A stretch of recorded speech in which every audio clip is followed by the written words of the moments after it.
Once again, good morning, everyone. Without objection, the chair may declare the committee in recess at any time. Before we begin today's hearing, I want to provide a few important reminders. First, today's open portion is being broadcast live on C-SPAN and streamed on the committee's YouTube channel. This open portion of the hearing will be conducted entirely on an unclassified basis. All participants are reminded to refrain from discussing classified or other sensitive information protected from public disclosure.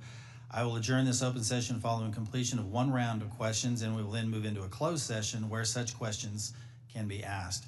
Second, I want to inform the audience that while I fully support constitutionally protected free speech and the right to assemble, this is not the time or place. Any would-be disruptors in the audience who interfere with the committee's business will not be tolerated.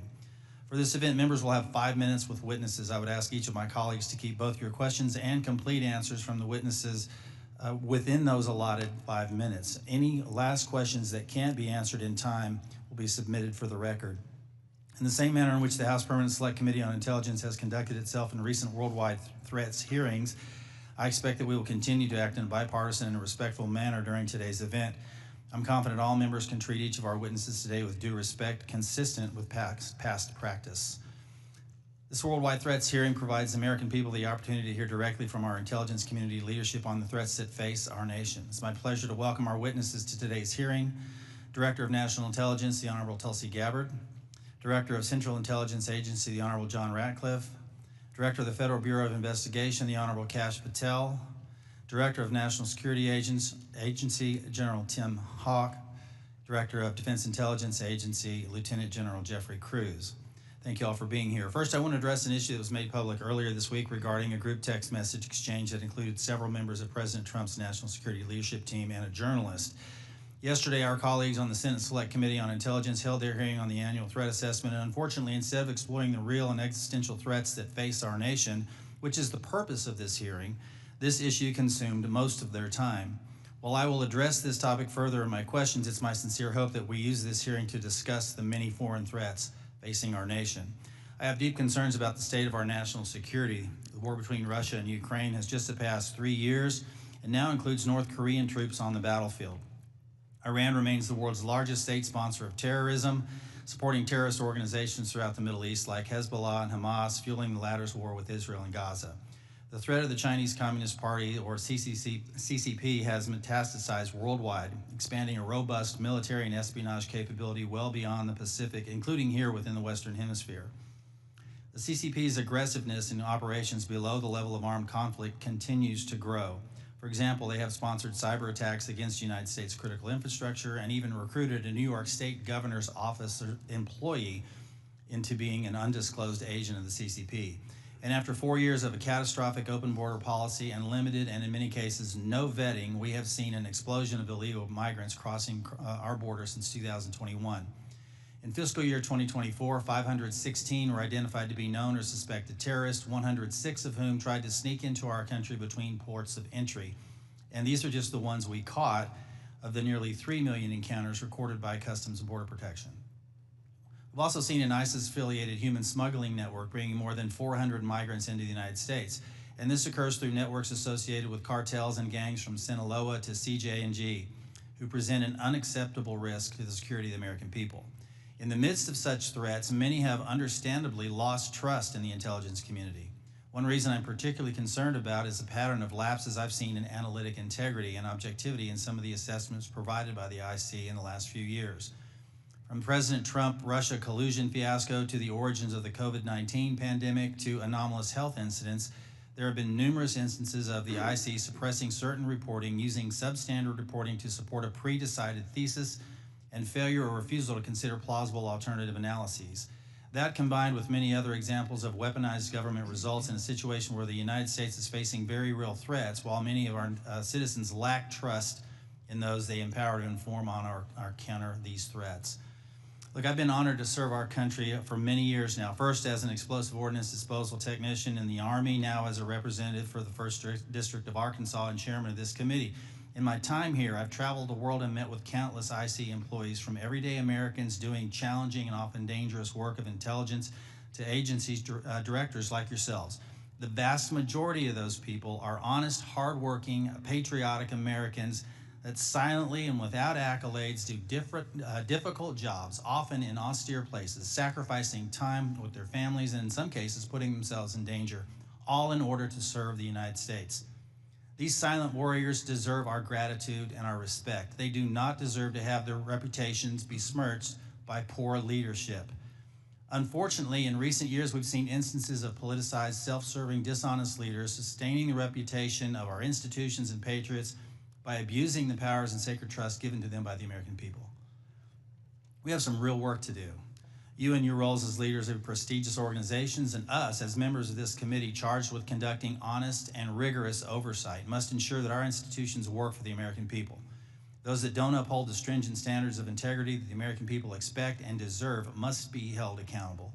In the instances where trust is breached, those involved must be held accountable. This will help rebuild the trust between the American people and those that serve them in the intelligence community. Today, we need you to be candid about the threats facing the United States. I have deep concerns that many threats have been downplayed or not taken seriously enough for some time, particularly in the homeland and the Western Hemisphere. I look forward to hearing your assessment. Thank you again to our witnesses for being here today, and with that, I want to yield to the distinguished ranking member, Mr. Himes, for his opening statement. Thank you, Mr. Chairman, and good morning and welcome to our witnesses. As the chairman said, this hearing is an important opportunity for our committee and the American people to hear directly from the senior leadership of the intelligence community about the threats that our nation faces. I read the unclassified report and I found a lot of continuity in the IC's assessment about critical threats to our national security compared to last year's assessment. The IC continues to see threats from our principal adversaries, China, Russia, Iran, and North Korea. I must say, though, that after these last 2 months, I'm worried that the call may be coming from inside the House. This report calls Russia, and I quote, an enduring potential threat to U.S. power, presence, and global interests. But as far as I can tell, we're now on Team Kremlin. We vote with them and against our allies in the United Nations. We humiliate President Zelensky in the Oval Office. The president's chief Russian negotiator, Steve Witkoff, is repeating Russian talking points and participating on a madcap signal chat about an attack on Yemen while inside Russia. USAID is gone, and with it, all American soft power. If I had time, I would ask the generals at this table about what it means to our national security to give up our soft power. We're no longer helping struggling nations in Africa. China, or worse, terrorists, are filling the vacuum. I wonder how many of those African countries will be named in next year's threat assessment. Thanks to DOJ, the men we paid to guard the most vicious ISIS terrorists in the world in Syria walked off the job. You think we'll see their names in this document next year? Elon Musk fired the people who maintain our nuclear weapons. Does that feel like a threat to you? Apparently, all of this mayhem is cheered by the President of the United States and by 20-somethings with laptops and nicknames like Big Balls. But I've been doing this for a long time, and I know that Moscow and Beijing and Tehran and Pyongyang cannot believe their luck. Now we come to learn that people in the most dangerous and sensitive jobs on the planet put extremely specific pre-decisional discussions about a military attack on signal, which could be intercepted by the Russians and the Chinese. Everyone here knows that the Russians or the Chinese could have gotten all of that information, and they could have passed it on to the Houthis, who easily could have repositioned weapons and altered their plans to knock down planes or sink ships. I think that it's by the awesome grace of God that we are not mourning dead pilots right now. The two general officers sitting at the table and the people who work for all of you know that if they had set up and participated in the signal chat, they would be gone. And they know that there's only one response to a mistake of this magnitude. You apologize, you own it, and you stop everything until you can figure out what went wrong and how it might not ever happen again. But that's not what happened. The Secretary of Defense responded with a brutal attack on the reporter who did not ask to be on the signal chain. Yesterday, our former colleague Mike Waltz did the same in the White House and then went on Fox to call Jeff Goldberg a loser. What do you think the people who work for you are seeing and learning from that? Now, except for that last part, almost all of the mayhem slowly eroding our safety, our standing, and our security in the world has largely happened outside the IC. If you had a part in that, and I suspect you did, I thank you. I'll say it now and I'll say it again every time we see each other over the next couple of years. You must protect the thousands of patriots who go to work every day under you to keep us safe.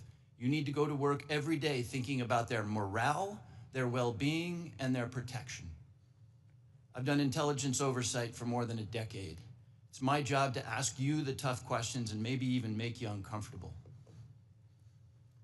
But John, I don't ever walk through your lobby and look at those 140 stars on the wall without choking up over the fact that men and women far better than I will give their lives to keep us safe. There's about a dozen people in this room who know all their stories, and you know and I know that many of the men and women who have stars on that wall died because of bad decisions or poor judgment by their leaders. We've all worked together before, and recent events notwithstanding, we need you to succeed. Your people and our safety requires you to succeed. I really hope you do.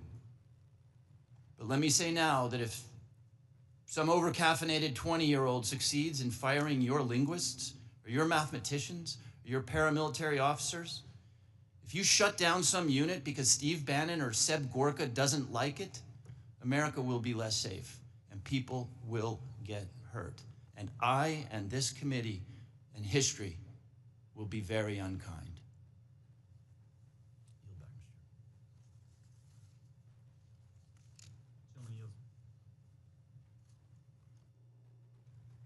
Gentleman yields. Now recognize Director Gabbard to make a statement on behalf of the intelligence community. Thank you very much, Chairman Crawford and Ranking Member Himes, members of the committee. Thank you for the opportunity for us to be here to present the 2025 Annual Threat Assessment. I'm joined here by my colleagues from the CIA, DIA, FBI, and NSA.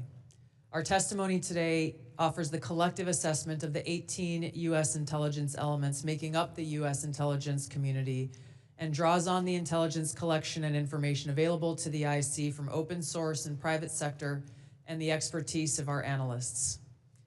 It evaluates what the IC assesses most threatens our people and our nation's ability to live in a peaceful, free, secure, and prosperous society. As you know very well, we face an increasingly complex threat environment that is threatening us here at home and our interests abroad. I'll begin by focusing on what most immediately and directly threatens the United States and the well-being of the American people: the non-state criminal groups and terrorists putting American lives and livelihood at risk. I'll then move on to focus on the key nation states who have the capability to threaten our security and the interests of the United States. Cartels, gangs, and other transnational criminal organizations in our part of the world are engaging in a wide array of illicit activity, from narcotics trafficking to money laundering, to smuggling of illegal immigrants and human trafficking, which endanger the health, welfare, and safety of everyday Americans.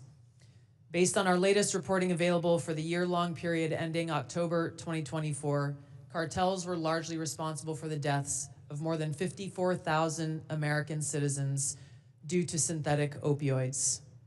Mexico-based transnational criminal organizations are the main suppliers of illicit fentanyl to the U.S. market and are quickly adapting to enforcement and regulatory pressures by using multiple sources and methods to procure precursor chemicals and equipment, primarily from China and India, many of which are dual-use chemicals used in legitimate industries. Independent fentanyl producers are also increasingly fragmenting the drug trade in Mexico. The ready availability of precursor chemicals and ease of making illicit fentanyl have enabled independent actors to increase illicit fentanyl production and smuggling operations in Mexico.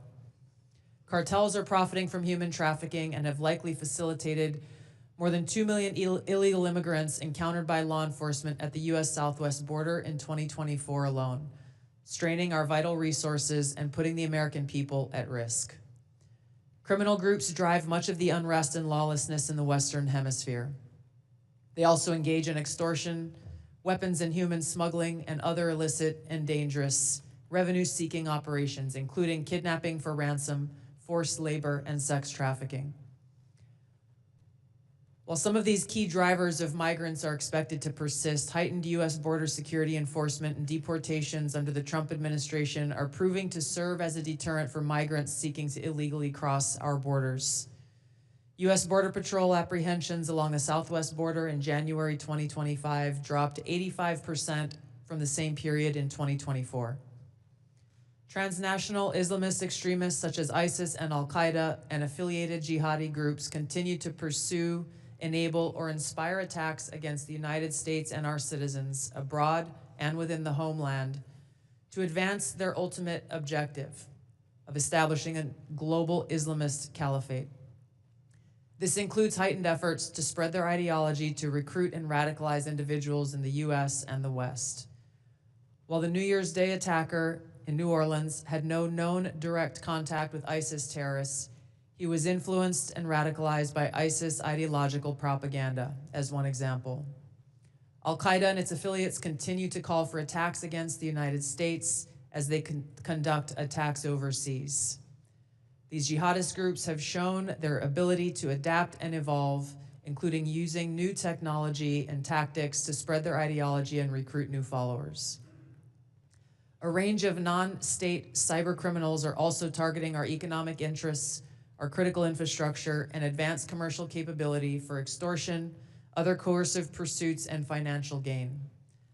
These actors are using a variety of tactics, including phishing, ransomware, and denial of service attacks to disrupt our systems and steal sensitive and lucrative information, using available technologies and taking advantage of U.S. cyber vulnerabilities. Ransomware actors last year, for example, attacked the largest payment processor for U.S. healthcare institutions, and another set of criminal actors conducted cyber attacks against U.S. water utilities.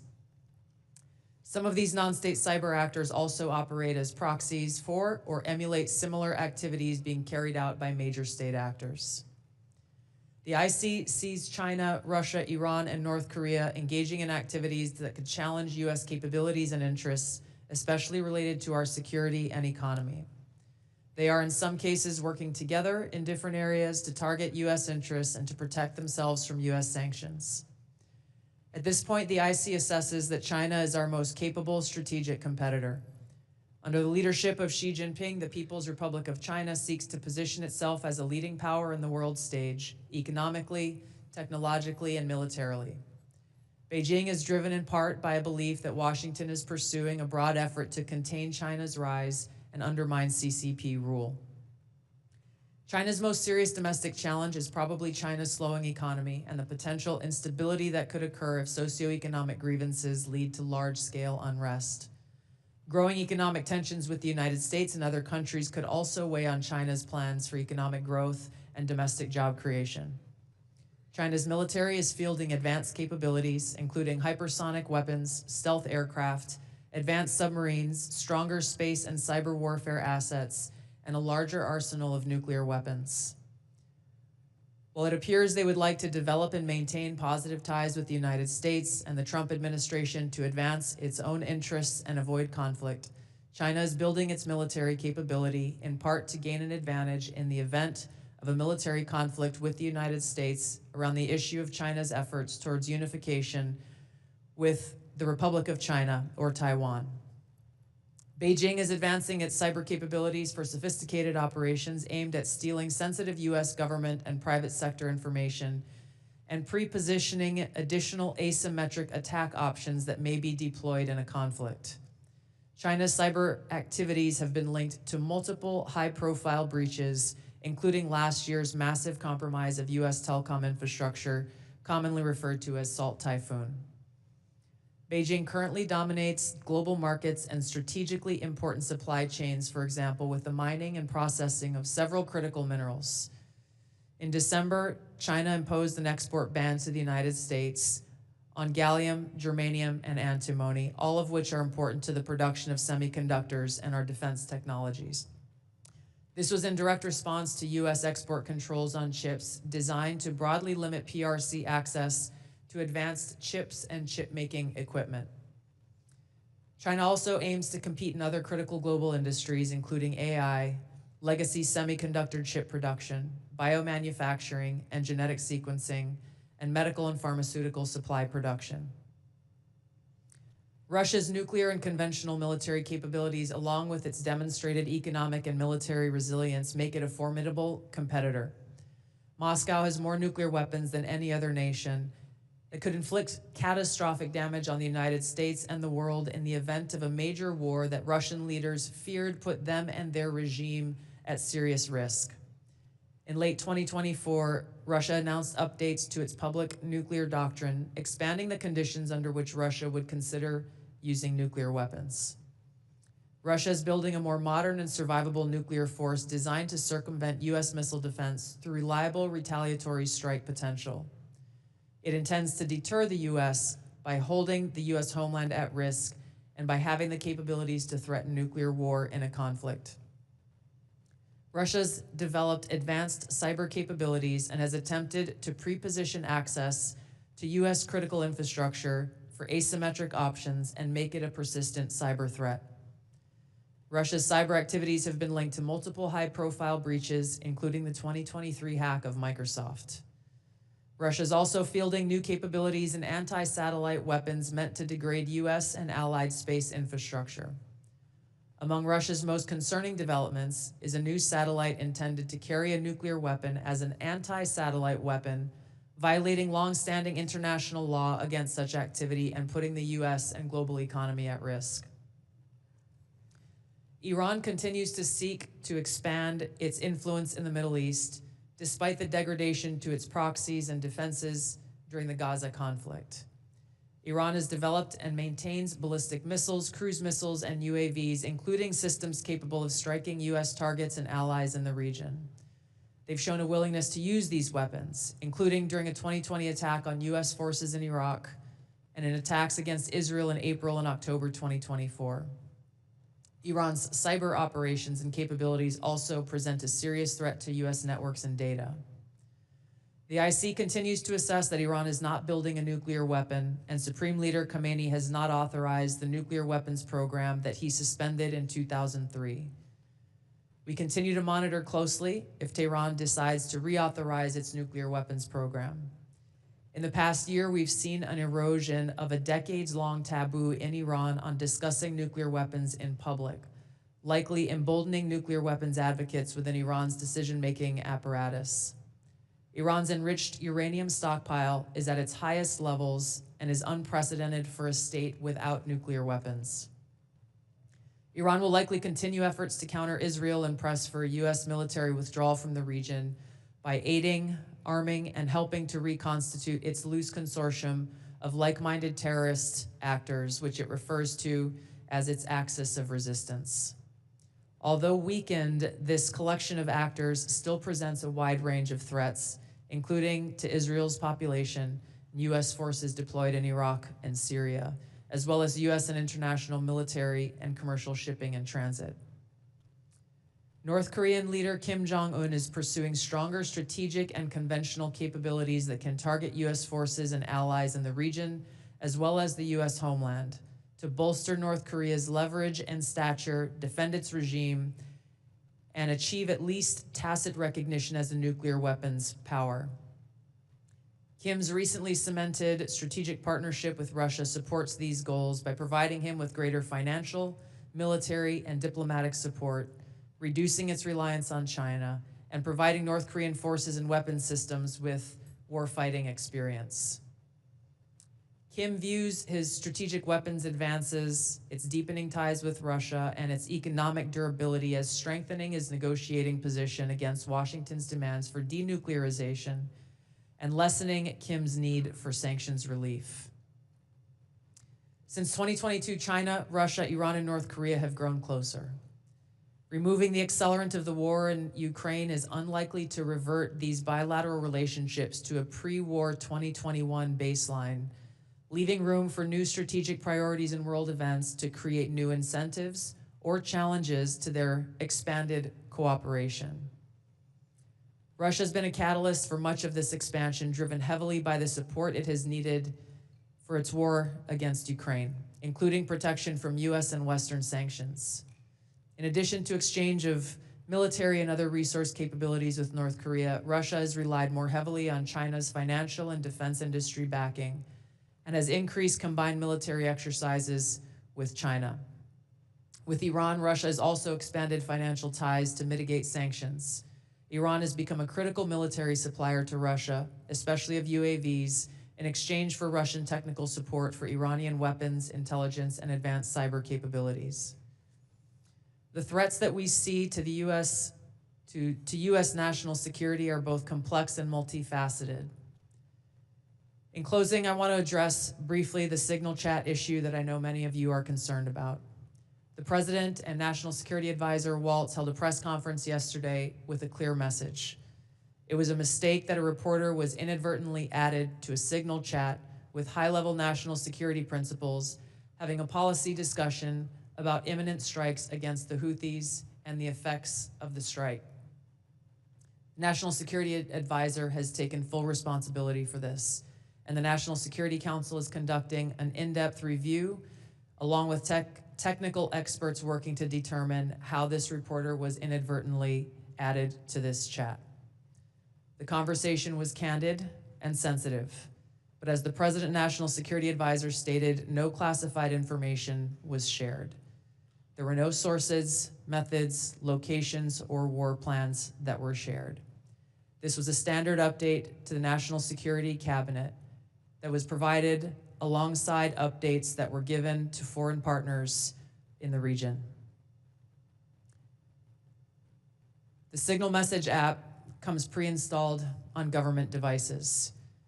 In December of 2024, CISA stated, quote, "We strongly urge highly targeted individuals to immediately review and apply best practices provided in the guidance to protect mobile communications, including consistent use of end-to-end encryption." And they named Signal as an app as an example of such an end-to-end encrypted messaging app.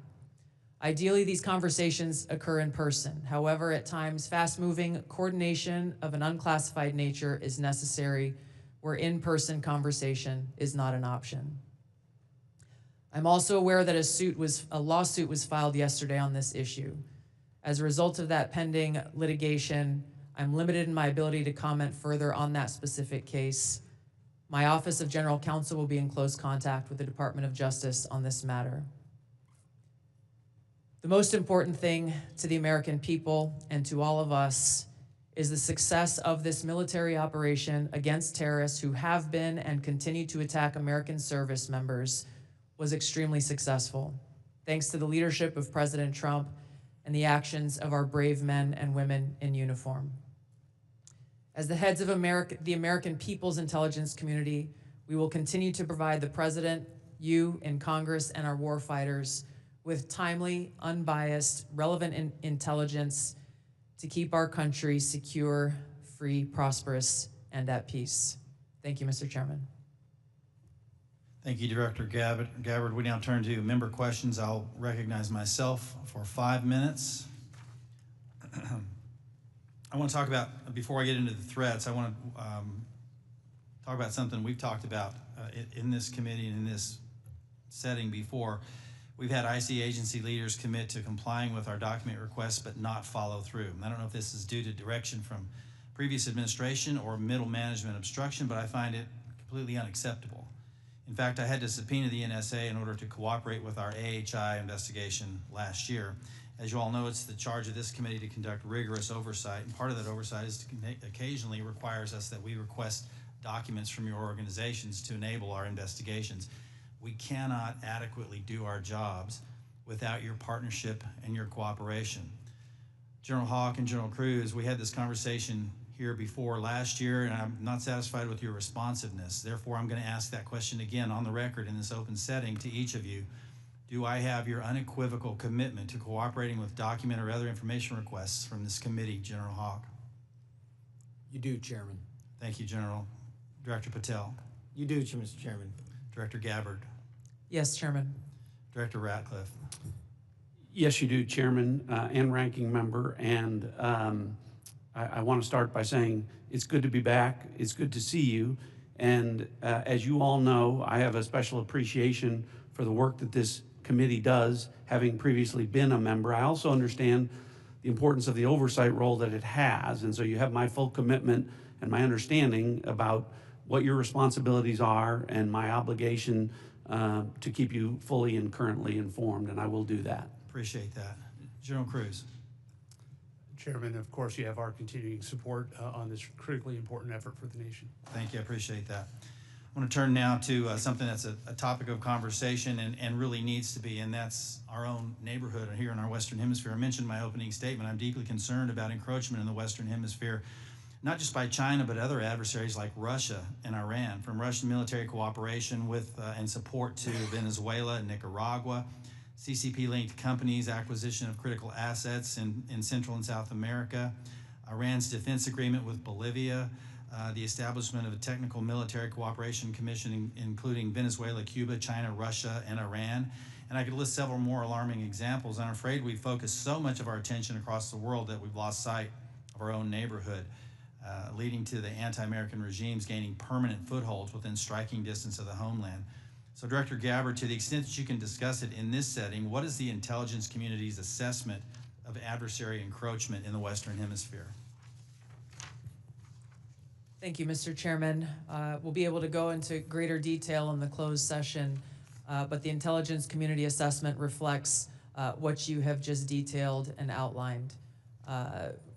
The continued competition, encroachment, and investments that are occurring in the Western Hemisphere have rapidly increased and continue to pose a threat both to our economic interests and to our security. Every day there are new reports of further attempts. One just recently that came up yesterday with investments that are being made in the southeast part of the United States. Again, I'll go into this further in a closed setting, but the intelligence assessments that we are receiving are being shared with senior cabinet officials, Department of Energy, Commerce, Treasury, those who are working alongside us to not only monitor, but to determine the best policies that will protect our interests. Thank you. I want to turn to Director Patel real quick in the time that I have left. If you can flesh this out for me just a little bit. You indicated something that caught my attention in the proceeding yesterday, and that was your involvement with the Judicial Drug Task Force that you partner with at the state level, and how that has yielded positive results with regard to cartel activity. Can you put a little finer point on that to describe those partnerships in the 53 seconds we have remaining? Yeah, I'll try to be brief, Mr. Chairman, Mr. Vice Chairman. Thanks for having us, Ranking Member. My priorities at the FBI have been to partner with state and local law enforcement in ways that we have not done so before, particularly on information sharing, and it's a two-way street. And in order for us to effectuate drug seizures and narcotics interdictions in the 50 states, we treat them as all border states because that's what's happening. We have an American citizen die of a drug overdose every 7 minutes. That is wildly out of control and unacceptable. But the FBI cannot do that mandate and secure the American people from Washington, D.C. So we're putting resources in the field. We're working with our partners at the state and local level. And we are seeing immediate results, as we are seeing in Arkansas, as I outlined yesterday, with hundreds of arrests, thousands of pounds of narcotics seized, dozens of weapons, and multiple indictments. Thank you, Director. I'm going to yield and recognize Ranking Member Himes for 5 minutes. Thank you, Mr. Chairman. If there's something I care as much about as the national security of the United States, it's the powers and prerogatives of this Congress and its oversight duties. So I want to spend a minute or so on yesterday's testimony in front of the Senate and direct these questions in particular to Director Patel and Director Gabbard. Yesterday, Senator Heinrich asked, did this conversation, referring to the signal chat, include information on weapons, packages, targets, or timing? Director Patel, you said not that I'm aware of. Director Gabbard, you said same answer. This morning we learned that the signal chat included the following update, forward-looking update from the Secretary of Defense. Time now, 11:44 Eastern Time. Weather is favorable. Just confirmed with CENTCOM. We are go for mission launch. 12:15 Eastern Time. F-18 launch. First strike package. 13:45 trigger-based F-18 first strike window starts. Target terrorist is at his known location, so should be on time. Also, strike drones launch. MQ-9s. 14:10 more F-18s launch. Second strike package. Do either of the directors want to reflect on their testimony yesterday in the context of what I just read? Sure. One, I was not on that signal chat. Two, I have not reviewed it. And three, as you just indicated, that was made public this morning. But Director, you didn't prior to yesterday's Senate. You were on this. You were on the signal chat, correct? No. Okay, but did you review the material on the signal chat? No, I wasn't Okay. on it. Director Gabbard. Yes, Ranking Member. My answer yesterday was based on my recollection or the lack thereof on the details that were posted there. I was not, and what was shared today reflects the fact that I was not directly involved with that part of the signal chat and replied at the end reflecting the effects, the very brief effects that the National Security Advisor had shared. So it's your testimony that less than 2 weeks ago, you were on a signal chat that had all of this information about F-18s and MQ-9 Reapers and targets on strike, and you in that 2-week period simply forgot that that was there. That's your testimony? My testimony is I did not recall the exact details of what was included there. That was not your testimony. Your testimony was that you were not aware of anything related to weapons packages, targets, and timing. As the testimony yesterday continued on, there were further questions related to that, where I acknowledged that there was conversation about weapons, and I don't remember the exact wording that I used, but I did not recall the specific details that were included. Director Gabbard, you've reasserted that there was no classified information. I think we can all agree that that information shouldn't have been out there. But let me ask you this. Are you familiar with the ODNI's classification guidance? I'm familiar I've with actually it. got a copy right here. If I read you a part of that guidance, I wonder if you could tell me what the level of classification indicated is. I'm reading from your classification guidance. And the criteria is information providing indication or advance warning that the U.S. or its allies are preparing an attack. Do you recall what your own guidance would suggest that be classified? I don't have the specifics in front of me, but it would point to what was shared would fall under the DoD's classification system and the Secretary of Defense's authority. So let me help you, because there's a very clear answer. And what is not. I guess you don't have it, but information providing, this is the ODNI guidance, information providing indication or advance warning that the U.S. or its allies are preparing an attack should be classified as top secret. Do you disagree with that? I don't disagree with that. I just point out that the DoD classification guidance is separate from the ODNI's classification guidance. Do you think it would be materially different? Ultimately, the Secretary of Defense holds the authority to classify or declassify. Do you think it's likely that DoD guidance is materially different from what I just read? I haven't reviewed the DoD guidance, so I can't comment.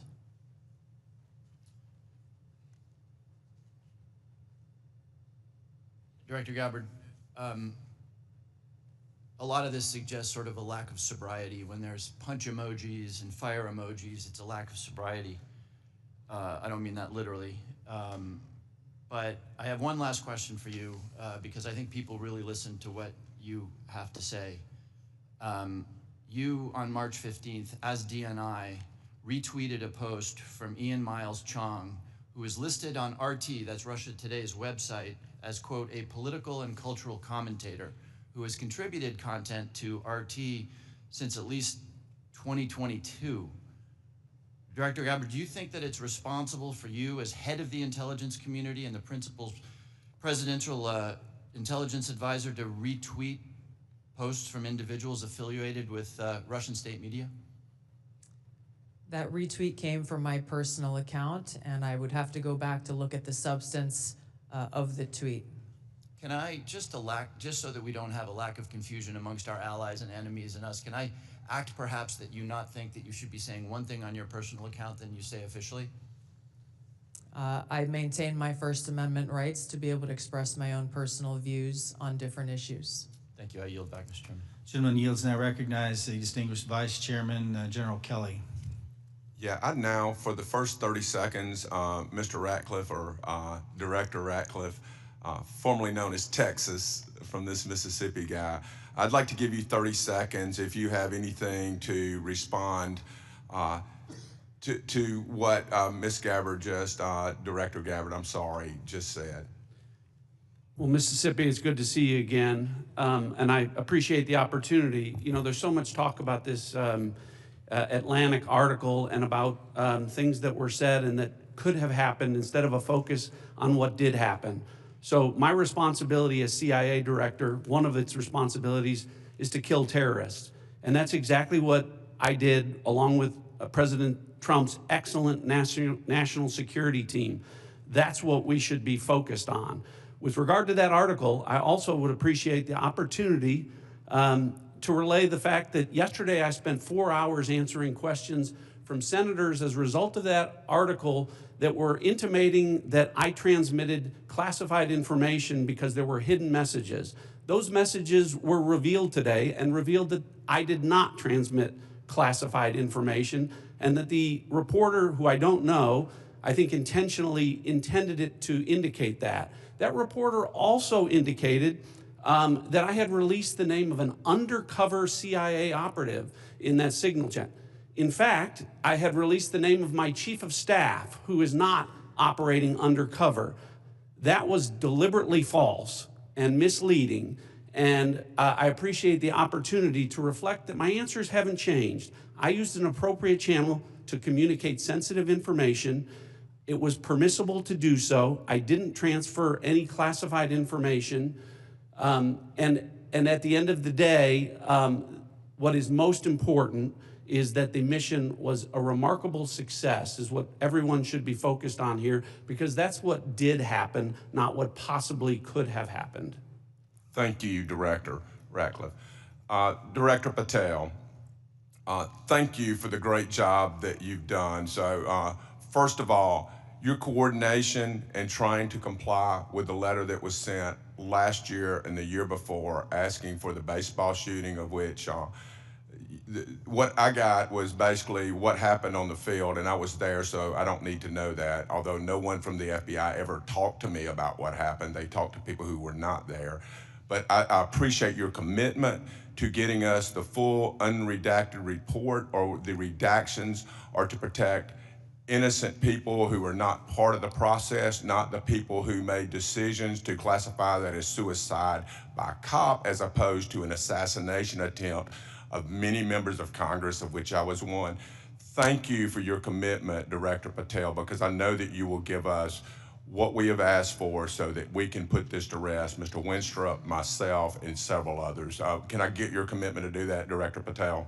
In fact, I just got an update, Mr. Vice Chairman, from my team. You'll have all of those materials to you and your committee by the close of business today, or at the latest tomorrow morning. And just really quickly, Director Ratcliffe, and I don't want to go over time. I think it's so important for everybody to have their time. Can you tell me the impact that DOJ has had in causing you to fire people you shouldn't have fired, or release people who are instruments of national security are no longer there? Tell me if you've had any impact specifically that DOJ has caused you to lose someone who was necessary for national security. Given the fact that as of this date, no one from DOJ has been on the CIA campus, and I've had no direct communication with DOJ other than conversations with Elon Musk at cabinet meetings, I would say the impact is zero. Director Patel? I'm in a similar situation. We do work with DOJ on government efficiencies, but I have not seen any negative impacts at the FBI. Thank you very much. And Director Gabbard, it's good to see you again too. You know, I think we were freshmen together, you and I and Director Ratcliffe, and I'm here and you guys are like there. Have you seen any impact across the whole IC that DOJ has caused things that you can't respond to? Yeah. Thank you, Congressman. It's great to see you all again here. The answer is no. Similar with Director Ratcliffe, DOGE has not been at ODNI. The President understands the essential national security mission that we have, and we are going through our own internal assessments to ensure we're achieving the effects in an efficient way that is responsible to the American taxpayer. Yield back, Mr. Chairman. Gentleman yields. Mr. Carson. Thank you, Chairman, to the witnesses, many of whom I've worked with in the past. It appears that this year's report omitted any discussion of transnational concerns like global health security, infectious diseases, and the role of conflict, violence, and political instability play as drivers of migration. Coupled with the administration's cuts to USAID and other international assistance, particularly health and humanitarian assistance, won't these reductions and eliminations increase regional instability and volatility in areas already at high risk for threats? Was the IC consulted at all in the decisions to eliminate such critical funding, and why weren't these risks included in this year's report? Thank you for the question, Congressman. The direction that I gave to our National Intelligence Council as they were putting together the annual threat assessment was to focus on the most direct and extreme threats that we face from non-state and state actors. While I acknowledge the factors that you've mentioned create an environment that our operators and intelligence officials need to be aware of, this year's annual threat assessment was really more targeted to focus on the direct threats that we have the ability to affect and impact. Some of those were included here that you mentioned with regard to the effects and impacts of USAID. That assessment has not yet been done, at least to my knowledge, and was not considered to be included here. Director Patel, this year's assessment, sir, confirms a threat I've worked on for a number of years, domestic extremists, including lone wolves, white nationalists motivated by racial or anti-government grievances, even religious grievances. Mr. Director, a few yes or no questions. Do you, sir, agree that these domestic threats must be addressed as thoroughly as foreign extremists? All threats like that will be treated equally, yes, sir. Is it true, sir, you moved personnel out of the FBI section responsible for countering domestic violent extremists? I don't believe I did that. Is it true, sir, that you've discussed disbanding this section? I don't believe I've done that. Will you pledge today, sir, not to disband this critical section? I will pledge to you today that any personnel matters that are being worked on currently, once finalized, the congressional notification will be published to your committee. Mr. Chairman, I yield back. The gentleman yields. Now recognize the gentleman from Illinois, the former federal prosecutor, Mr. LaHood. Well, thank you, Mr. Chairman. I want to thank all of our witnesses today for your service to our country. And I want to focus my questions this morning on FISA Section 702. And Director Ratcliffe, welcome back to the committee.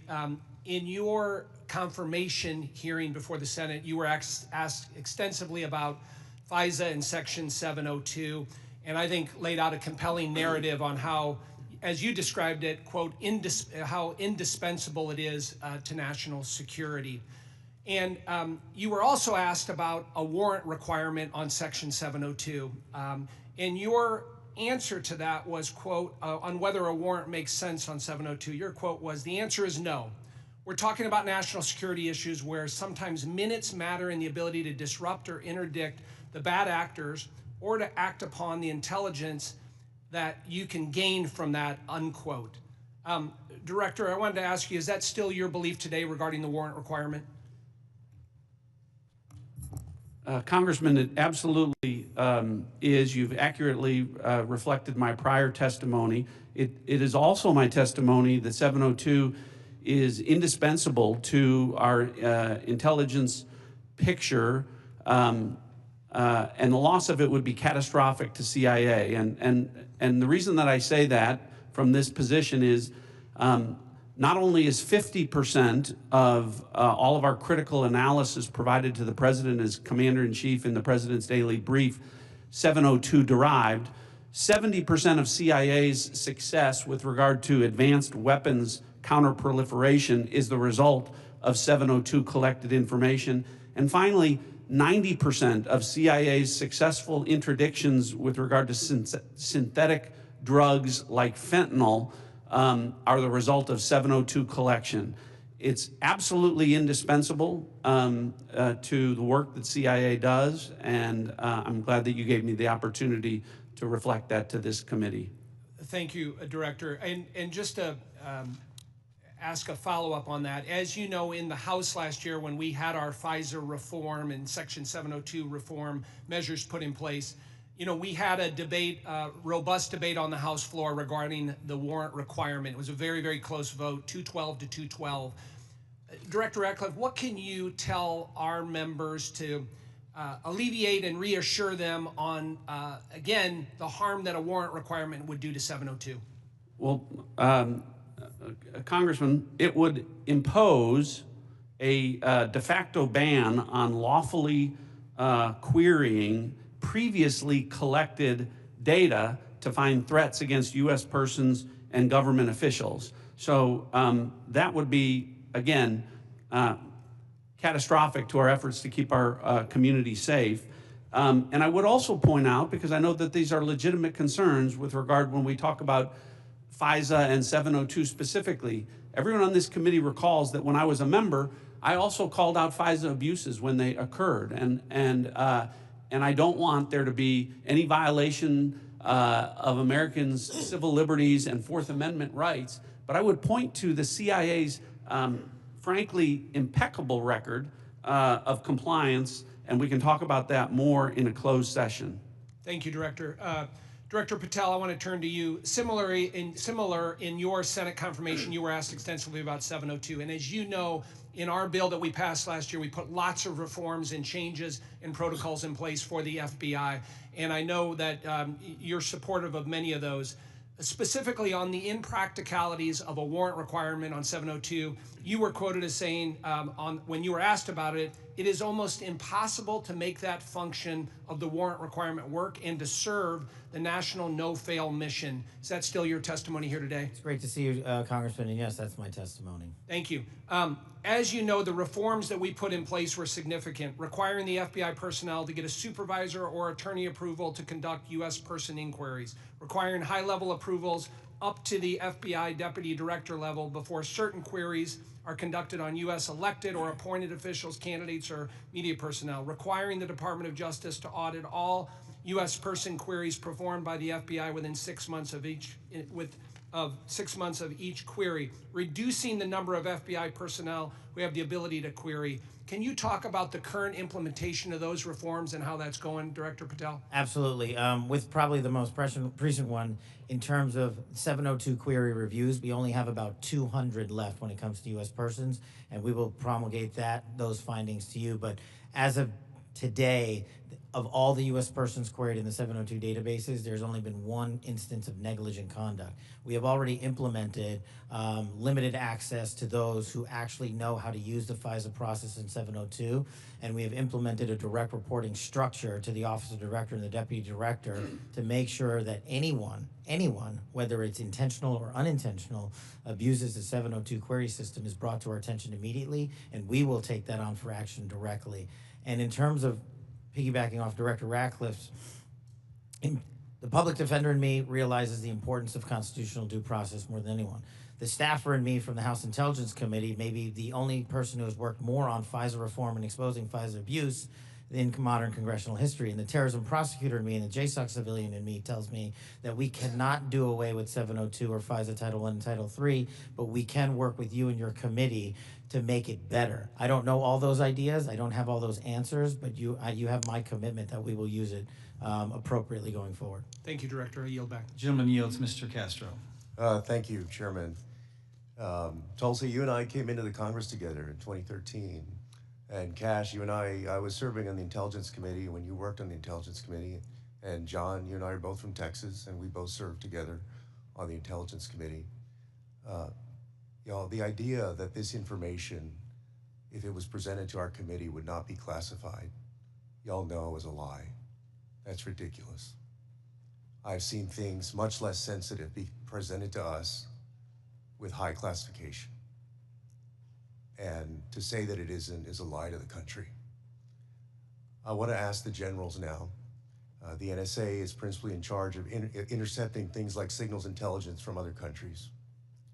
General, I want to ask you, if your organization, your agency, intercepted something like this from Russia or China or some other country, would you consider this classified information?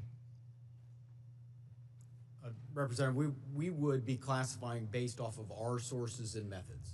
So those would be the things that, in terms of how we process, how we would be able to obtain the information and how we'd report it, Sure. we would classify based off of our source and method. So if you knew that the Secretary of Defense and the National Security Advisor of Russia or China and the head of the Foreign Ministry and all of the folks who were associated with that signal chain, if you intercepted that information, General, would you consider it classified? So it would be classified based off of our collections. So the NSA would classify it, would Based off determine it as of classified. the protection of our own source and method, not necessarily based off the content, but how we collected that information. But it would be classified. Well, we certainly wouldn't be collecting on a U.S. person conversation. No, I understand. I'm We're saying if you did your job and collected it from the Russian Foreign Ministry and the National Security Advisor and the Secretary of Defense and the President's Chief Advisor, there is no way, having sat on this committee for 9 years, that somebody would come in with that information and give us something that says unclassified. You can walk out of this room with this information and give it to whomever you want. You know, with all respect, you and I worked on the committee at the same time. Tulsi, you and I came in together. I've never had an issue of beef with you. John, you and I are both from Texas. Y'all know that's a lie. It's a lie to the country. I want to ask about the Alien Enemies Act really quick while I have time. The president has used the Alien Enemies Act, a wartime authority last used to detain German and Japanese nationals during World War II, to summarily deport people accused of being members of the Venezuelan gang, Tren de Agua. To invoke this law, the president must demonstrate that the United States is under invasion by a foreign nation or government. They have alleged that we are under invasion by the Venezuelan government. The idea that we are at war with Venezuela would come as a surprise to most Americans. The unclassified version of the annual threat assessment the intelligence community just released makes no mention of any invasion or war that we are fighting with the nation of Venezuela. You would think our nation being at war would merit at least a small reference in this threat assessment. And Director Ratcliffe, does the intelligence community assess that we are currently at war or being invaded by the nation of Venezuela? We have no assessment that says that. Thank you. In invoking the law, the president alleged that Tren de Agua is, quote, undertaking hostile actions against the U.S. at the direction, clandestine or otherwise, of the Maduro regime in Venezuela. Director Gabbard, does the intelligence community assess that the Venezuelan government is directing Tren de Agua's hostile actions against the United States? There are varied assessments that came from different intelligence community elements. I'll defer to Director Patel to speak specifically to the FBI assessment. But let me ask you, so you're saying there are conflicting assessments that have come from the IC? That's correct. Okay, thank you. We'll take it up in closed session. All right. You know, your threat assessment makes issue of, highlights fentanyl trafficking as a top threat to the United States, yet support for law enforcement cooperation with Mexico has been put on hold, and there's been a threat of invasion to Mexico by the United States. You assess that Russia's advanced cyber capabilities make it a persistent counterintelligence cyber threat, yet the administration shut down the unit at the Cybersecurity Infrastructure Agency tasked with stopping Russian cyber attacks. There are so many other ways that the actions of this administration have contradicted this threat assessment, and the administration is making the world and the United States more dangerous. I yield back. Gentleman yields. Gentleman from Pennsylvania, Mr. Fitzpatrick. Thank you, Chairman Crawford. Thank you to all of our witnesses for being here. I look forward to working with each and every one of you to keep our country and our planet safe. I wanted to carry on the topic of Section 702 reauthorization. Representative LaHood and I did a lot of work on this over the past 2 years. As you all know, last Congress, this committee worked in a bipartisan manner to advance the reauthorization of what most of us, if not all, deem to be our country's single and most important national security tool.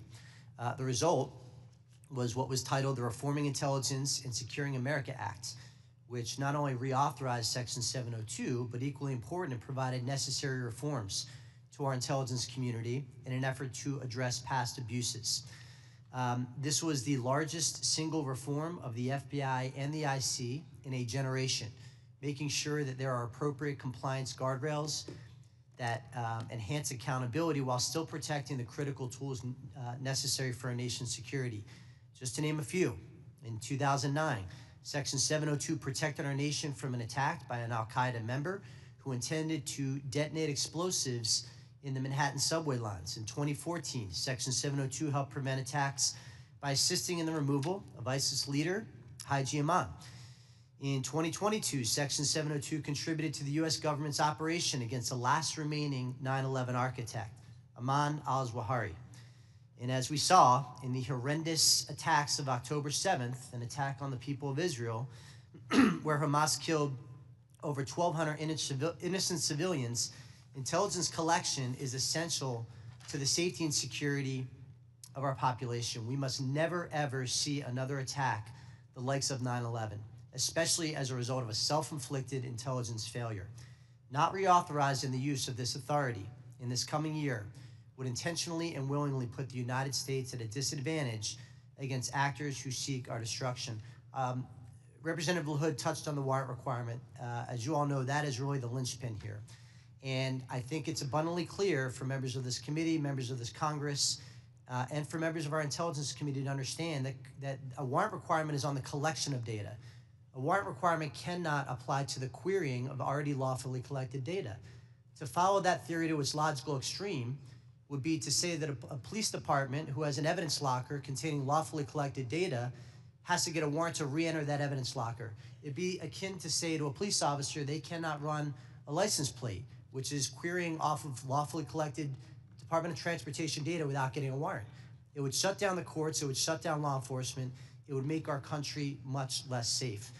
So I want to ask Director Patel, Director Ratcliffe, I want to yield the floor to you as we will be working with all of you, particularly your two agencies on reauthorization, to share your thoughts.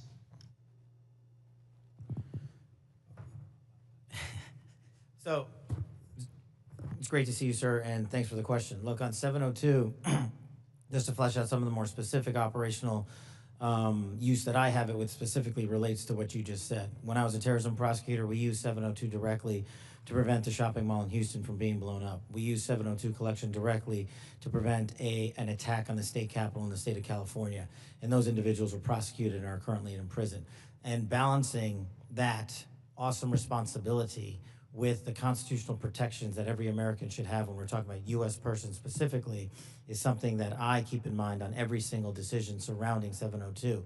But as Director Ratcliffe stated, and it has been my experience, while I understand and appreciate the concerns for the warrant requirement based on U.S. persons, if there is a solution that allows that to happen in real time, then we can have that discussion. But I have not encountered one, and thus it obviates the need in my perspective, in my mission set to protect the American people and hunt down criminals in its application. So where it is now with the reforms y'all have implemented, we've done a great job on protecting American civil liberties, and I'm always open to, and I do believe we can do some more. Director Ratcliffe. Good to see you again, Congressman. I agree with Director Patel's comments with regard to that. I'll start out by saying, obviously in this role, I'm not a policymaker, but at the appropriate time, when this comes up for renewal, I think I made it clear and will make it clear from the CIA's perspective, the indispensability of 702 as a tool to providing the Commander-in-Chief an accurate picture of the threat environment. You mentioned some examples of 702 success.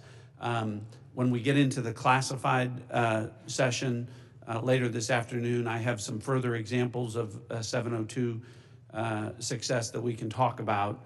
I think that reflects my position.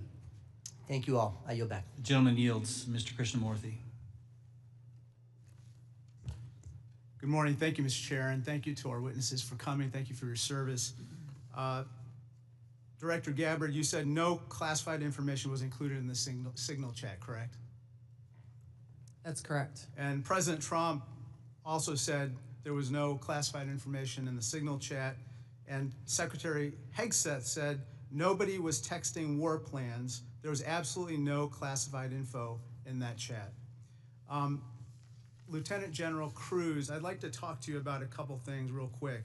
Executive Order 13526, Section 1.4a. This is the Trump administration's executive order with regard to classified information.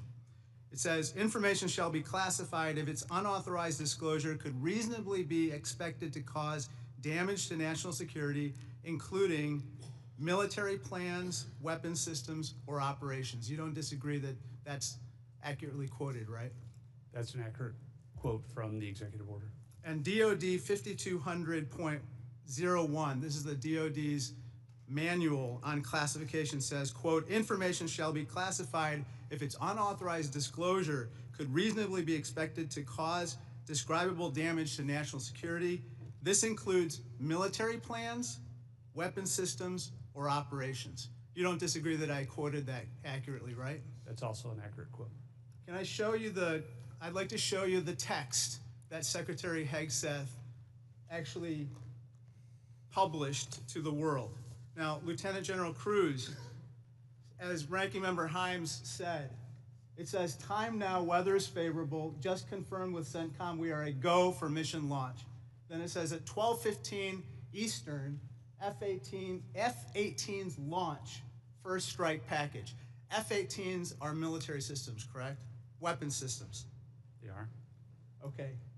1345, trigger-based F-18 first strike window starts. Target terrorist is at his known location, so should be on time. Also, strike drones launch, MQ-9s. MQ-9s is a weapon system, correct? They are. Okay. I think applying the executive order as well as the DOD manual to this fact pattern, we clearly have weapon systems that have been identified. That is classified information. Now, the reason why it's important that this information not be disclosed is that we don't want the adversaries to know what's about to happen, right, sir? Well, I would draw a small distinction there. You referenced and asked if that platform, those two platforms are weapon systems. They are, but those terms are used all across the globe in a lot of contexts. So it's really about how they're used in the context of this particular document. I just want to clarify that the use of those terms, I understand. Yeah. In this situation, those are operational details.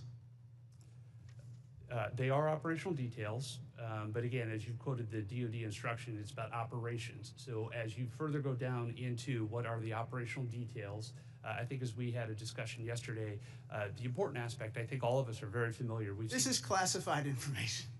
This is classified information. It's a weapon system as well as sequence of strikes as well as details about the operations.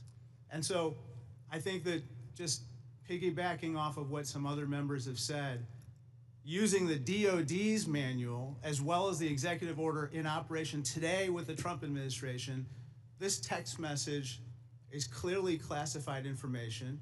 Secretary Hegseth has disclosed military plans as well as classified information. He needs to resign immediately. He needs to resign immediately, and a full investigation needs to be undertaken with regard to whether other similar signal chats are occurring in this administration. I'd like to turn my attention to another topic. Director Patel, according to the DOJ, in 2022, the FBI led Joint Terrorism Task Force, JTTF, in my hometown of Chicago, valiantly led efforts to prevent a plot to attack Naval Station Great Lakes in Illinois. You don't dispute that, do you, sir? I'm not familiar with it, but I don't dispute what you're telling me. Thank you. A memo obtained by ABC 7 News of Chicago said that this task force will now be, quote, actively supporting, close quote, the Department of Homeland Security and its immigration enforcement. You don't dispute that either, do you? I'm just not familiar with it, sir. Okay. Sir, I just have to say, the DOJ has now tasked JTTFs to shift some resources to immigration enforcement efforts. And I don't say this lightly, if there's a terrorist attack anywhere in the country, including in Chicago, and it was because the JTTFs in part shifted resources, they'll be held to pay. Thank you, sir. Gentleman's time's expired. Gentleman from Georgia, Mr. Scott. Thank you, Mr. Chairman. Director Gabbard, was the target terrorist named in the text, or was it simply referred to as target terrorist? The target was not named. Thank you. Was the location named? Congressman, no locations were named. Thank you. Director Patel, there was a specific accusation made about how close we are working with Mexico currently. My understanding, and I want to congratulate you on this, and I think it shows a shift of focus at the FBI since you've taken over to what it should have been doing all along, which is chasing the 10 most wanted that are threatening our country. My understanding is that 2 of the 3 were actually arrested in Mexico and are being extradited back to the United States. Is that correct? Yes, sir. We have been working. One of the first meetings I took as FBI director was my counterpart, Secretary Farouche in Mexico. And subsequent to that, we have repaid or extradited or expelled from Mexico 2 top 10 of the FBI's most wanted list and 33 other criminals. Well, it sounds to me like we're working closer with them today than we have in the last several years, and that the focus of the FBI has shifted to actually protecting American citizens instead of arresting pro-life protesters. Our mission is to find violent criminals wherever they are, and if they're in Mexico, we're going to get them. Thank you, and I appreciate you, and I appreciate the change in the focus of the FBI. I want to talk with you a little bit about the counterintelligence threats, one of which was an active duty U.S. Army soldier charged with conspiring to transmit national defense information to individuals located in China. What can you say in this setting, or can you briefly explain your work with interagency partners to identify and neutralize counterintelligence threats in the United States around this example? For me, sir? Yes, sir. So generally speaking, on counterintelligence and countering espionage, whether it's from adversaries like the CCP, Russia, Iran, or otherwise, we have prioritized them as an equally violent criminal enterprise seeking to do harm to our critical infrastructure and also to exploit and steal our data, whether it's government or private personnel. And so we have expanded our resources into them and working with the interagency to make it a priority. Okay, thank you. I want to move on to the issue of the threshold of parole under the previous administration and the number of illegal immigrants that have come into this country, including people with known membership in terrorist groups. For those individuals that pose a risk and that we have captured and are being deported, are we sharing the biometric and biographic information with our allies to mitigate their ability to relocate or operate abroad? What we are doing at the FBI is sharing the information we're allowed to with our Five Eye partners, and then on an individual basis, we are trying to share information with other partners who deemed individuals that they find of consequence. Okay, as you move further into your position, if you have additional recommendations on how we better share information, please let us know. Yes, sir. Director Ratcliffe, China's influence on the Panama Canal has increased since 2017. Panama became the first Latin American country to sign on to China's Belt and Road Initiative. Can you talk about not just China embedding itself into the various canal-related sectors and operations, but what other areas in Central and South America have China and others increased their presence, and what examples concern you the most? Thanks, Congressman. Appreciate the question. I do want to comment. The question before about cooperation with Mexico, it's really across the IC. When Mexico's Secretary General Omar Harfouch, head of Mexican security, was here, he not only met with Director Patel, he met with Director Gabbard, and he met with me.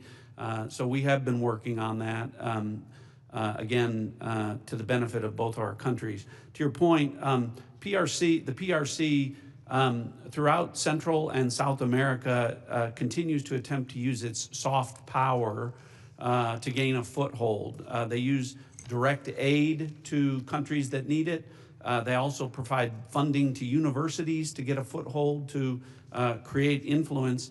And you mentioned the Panama Canal, and you've seen the diplomatic efforts of the administration to address that and push back on PRC ownership of the canal locks. But that ties into what the IC is doing. In these instances, it's important for us, Congressman, to the best way we can operate is to provide intelligence to countries in Central and South America, to provide them with briefings, which we do, to provide them with tailored analysis of our intelligence about how China is manipulating them, about how China is hacking them, the things that China is doing to gain a foothold, and Russia and Iran throughout that area. So the CIA is very much focused on that. Gentleman's time's expired. Mr. Crow. Thank you, Chairman. General Haugh, the NSA recently warned its employees not to use the Signal app. Is that correct? What we did, Congressman, is we put out cybersecurity advisories on a whole host of systems. On the Signal app that was included in that advisory, right? What we've done is we've put out an advisory on how to use the Signal app and other encrypted applications, because we do encourage our employees and their families to use encrypted. Because there's risk to that app. There are. Okay. General Kruse, DOD also issued a warning about vulnerabilities to the Signal app recently, correct? That's correct. Okay. Director Gabbard, you were on the Signal text chain in question, correct? Yes. As was Mr. Witkoff, the administration's lead negotiator with the Russians, correct? Yes. And at the time, Mr. Witkoff was actually in Russia during this chat discussion, was he not? I was not aware of that. Was he on his personal phone at the time? I don't know. Well, it's my understanding that he was indeed in Russia. Director Gabbard, you were also traveling during this discussion, correct? Yes. And where were you? I was traveling through the Asia-Pacific region. I don't recall which country I was in at that time. You don't remember the country? I'd have to go back and look at the schedule. Director Gabbard, I want to direct your attention again to the text chain where it says, just confirmed with CENTCOM, we are a go for mission launch. Does that indicate to you that there is about to be a military operation? Yes. Director Gabbard, earlier in this hearing, we heard about the DOD's classification standards. I want to now turn my attention to your classification standards. You're the Director of National Intelligence. The Office of the Director of National Intelligence classification guide says, quote, information providing indication or advance warning that the U.S. or its allies are preparing for an attack, end quote, is to be classified as top secret. Are you familiar with that? Yes. Director Gabbard, have the Houthis indicated an ability to shoot down American aircraft? Yes. They have in fact done so, haven't they? Yes. Including MQ-9 Reapers, haven't they? That's correct. And that was one of the systems used in the attack recently that's the subject of this discussion, is it not? Correct. General Kruse, are you familiar with this system? I'm not wearing my glasses at the moment, but... Well, I'll help you out. This is an SA-3 anti-aircraft system. Correct. Are you familiar with this next system? I am. What is it?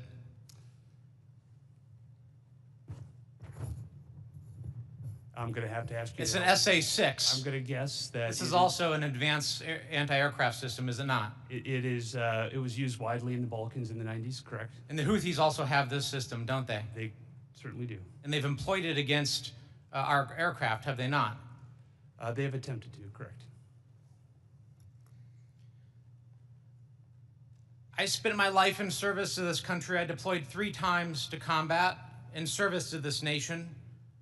I learned in that time in service that responsibility is core to leadership. You accept responsibility when things go wrong. You admit mistakes. You set the standard from the very top. It is completely outrageous to me that administration officials come before us today with impunity, no acceptance of responsibility, excuse after excuse after excuse, while we send our men and women downrange to do incredibly difficult, incredibly dangerous things on our behalf. And yet, nobody is willing to come to us and say this was wrong. This was a breach of security and we won't do it again. It is outrageous and it is a leadership failure, and that's why Secretary Hegseth, who undoubtedly transmitted classified, sensitive operational information via this chain, must resign immediately. There can be no fixes, there can be no corrections until there is accountability, and I'm calling on the administration to move forward with accountability. I yield back. Gentleman yields. Gentleman from Texas, Mr. Crenshaw. Thank you, Mr. Chairman. Thank you all for being here. Good to see many of you again, and thank you for enduring 2 long days. I will note I always use fire emojis when I see terrorists getting killed. And I want to talk about cartels. This is a subject that is near and dear to my heart. I've been investigating it thoroughly for the last couple of years, and I'm glad to see that it's mentioned in all of your opening statements. I mentioned it at the very beginning of the threat assessment.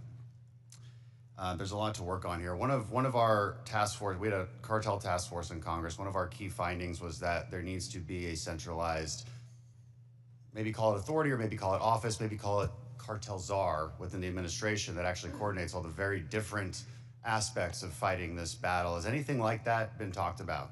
I'll go to you, Director Gabbard. Thank you, Congressman. It's good to see you again. This is very much central to the conversations and planning and execution of the president's focus on targeting the cartels and the threats that they pose to the American people. Homeland security task forces are being set up that include across the government integration. I can speak from my standpoint from the intelligence community, and our National Counterterrorism Center is leaning heavily forward into gathering and consolidating and integrating the intelligence that comes from DEA and others who've been working this issue for a while to make it so that it can be shared and integrated through the federal, state, and local law enforcement equities who are going after this problem.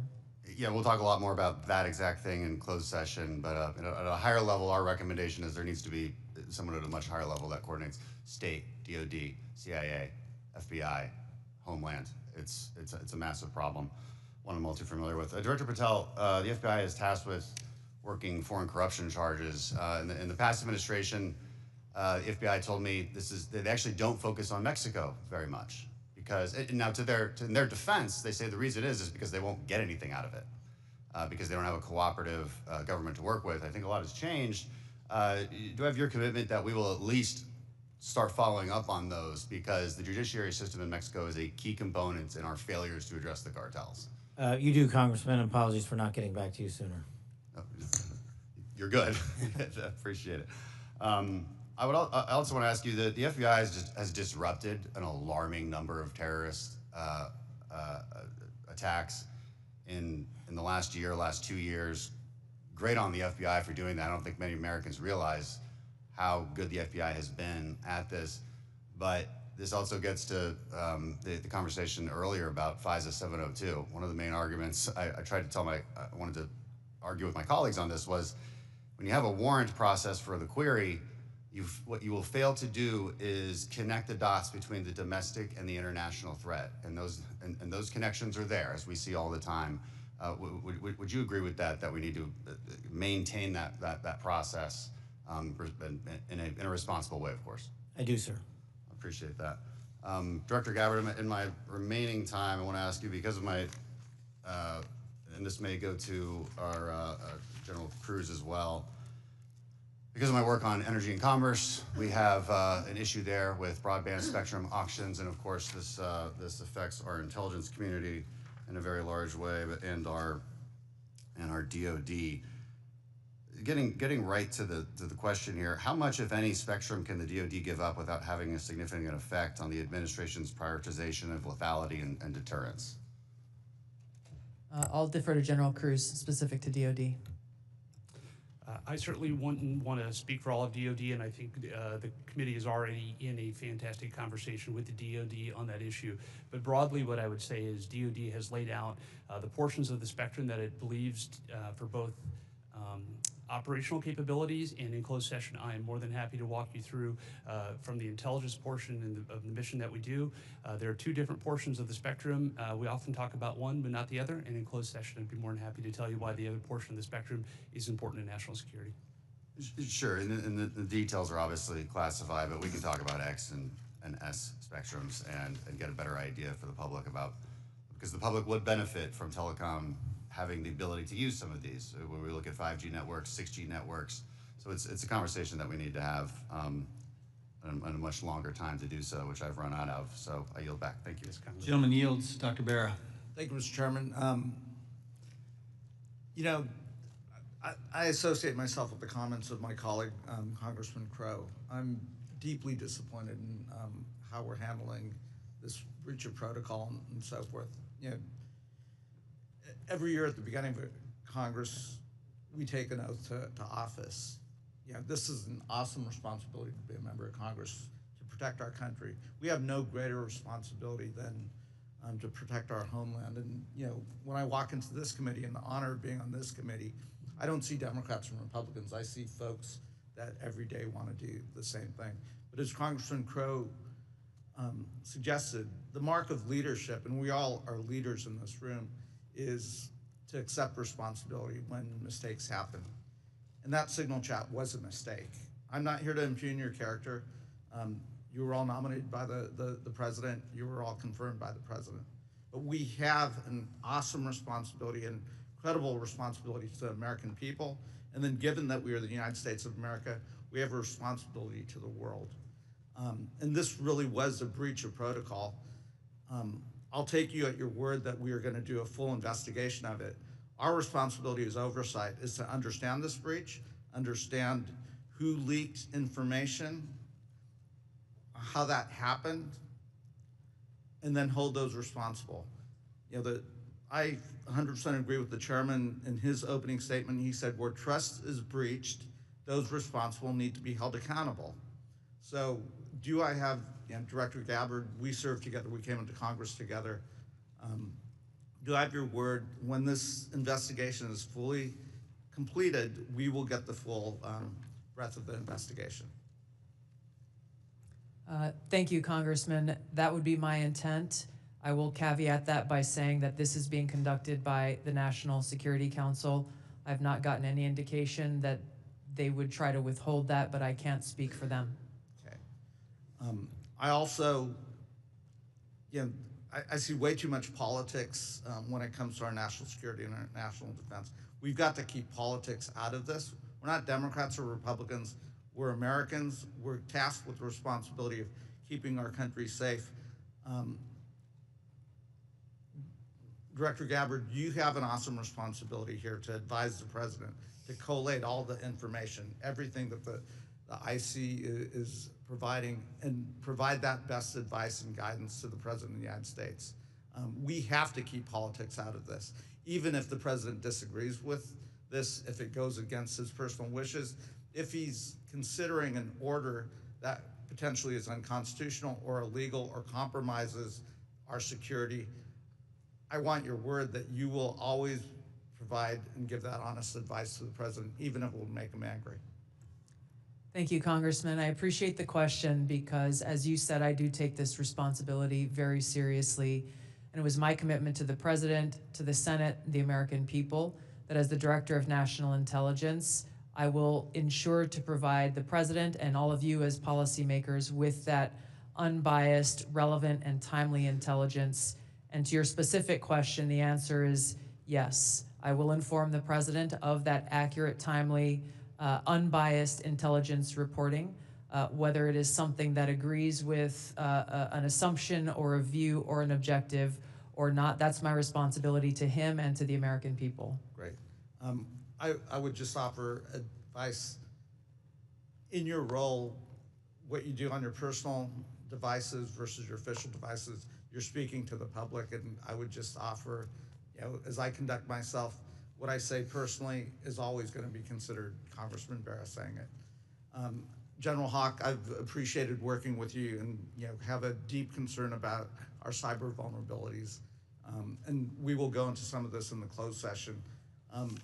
But Salt Typhoon is something we take very seriously, as well as Volt Typhoon and the compromises. Can you just briefly give us an update of where we are with those two? So, Congressman, we share your concern in terms of the overall ensuring that we can protect the critical infrastructure of the United States.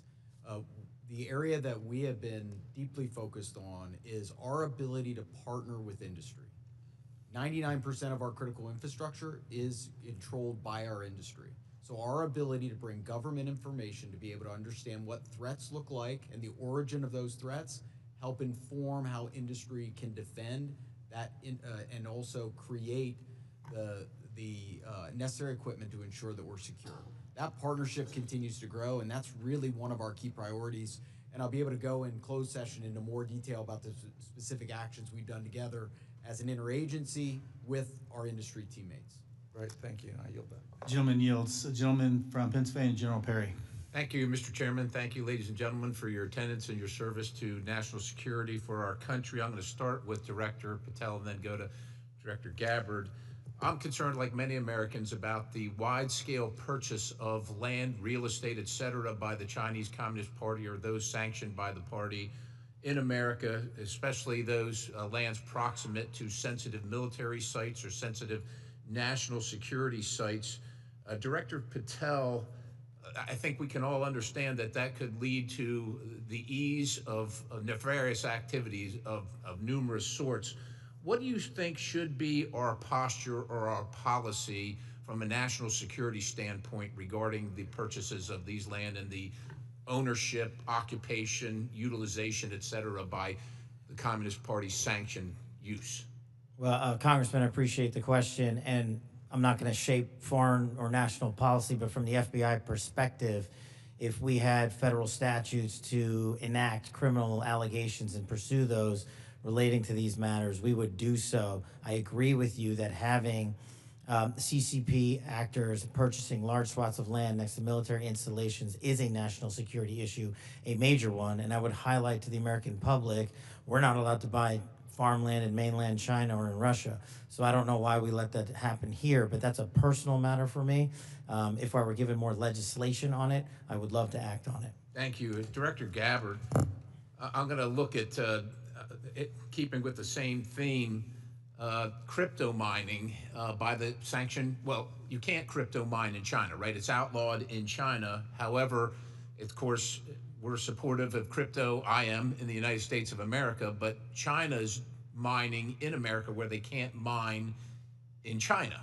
And in particular, I'm thinking about one site where the mining was occurring close to intercontinental ballistic missiles, and CFIUS was tipped off by Microsoft. And of course, there are actions ongoing. Should the Chinese Communist Party, sanctioned individuals or interests be allowed to crypto mine near sensitive military or national security sites in the United States of America? And if not, what should we be doing about it? Thank you for your question, Congressman. I'm not fully aware and up to date on the specific example that you've mentioned, and I'll go and look into that and get back to you further. Right. Absolutely. I look forward to having the conversation with you. Broadly, this is obviously a concern, that any of these activities occurring near or around any of our military sites creates that potential national security risk and the potential for foreign intelligence collection. I'm hoping it's a priority for everybody on the dais there. It is a priority, I think, for the American people, certainly for me. I want to move on in the time remaining with a related topic, which is the hundreds of incidents by predominantly Chinese students, oftentimes called gate crashers. So this includes the two gentlemen in uniform on the dais. I'm going to kind of point to three events that happened just last year. One in Grayling, Michigan. 5 Chinese students are charged for lying and concealing evidence. One in the University of Minnesota, where a drone flew over Newport News and took pictures of classified information regarding ships and classified systems. And then one at the University of Florida regarding the illicit acquisition and shipment of toxins, biomedical drugs, and research supplies to China. In these cases, or most of these cases, we encounter these people and then we release these people. As a matter of fact, in the case of Florida, apparently she found out that criminal charges were being prepared and she dropped out of school and her whereabouts remain unknown at this point. What should be our posture? Because we're trying to follow up after the fact. We're encountering these people, whether they're gate crashers or whether we catch them conducting this illicit activity. We try and prosecute. That takes a lot of man hours, as you know, Director Patel. Is this the best policy, or is there something better that we can do? I mean, the Immigration Nationality Act of 1952 gives the Secretary of State the authority to revoke visas. But should these people be allowed to come to this country in the first place is the question, and what should our posture be?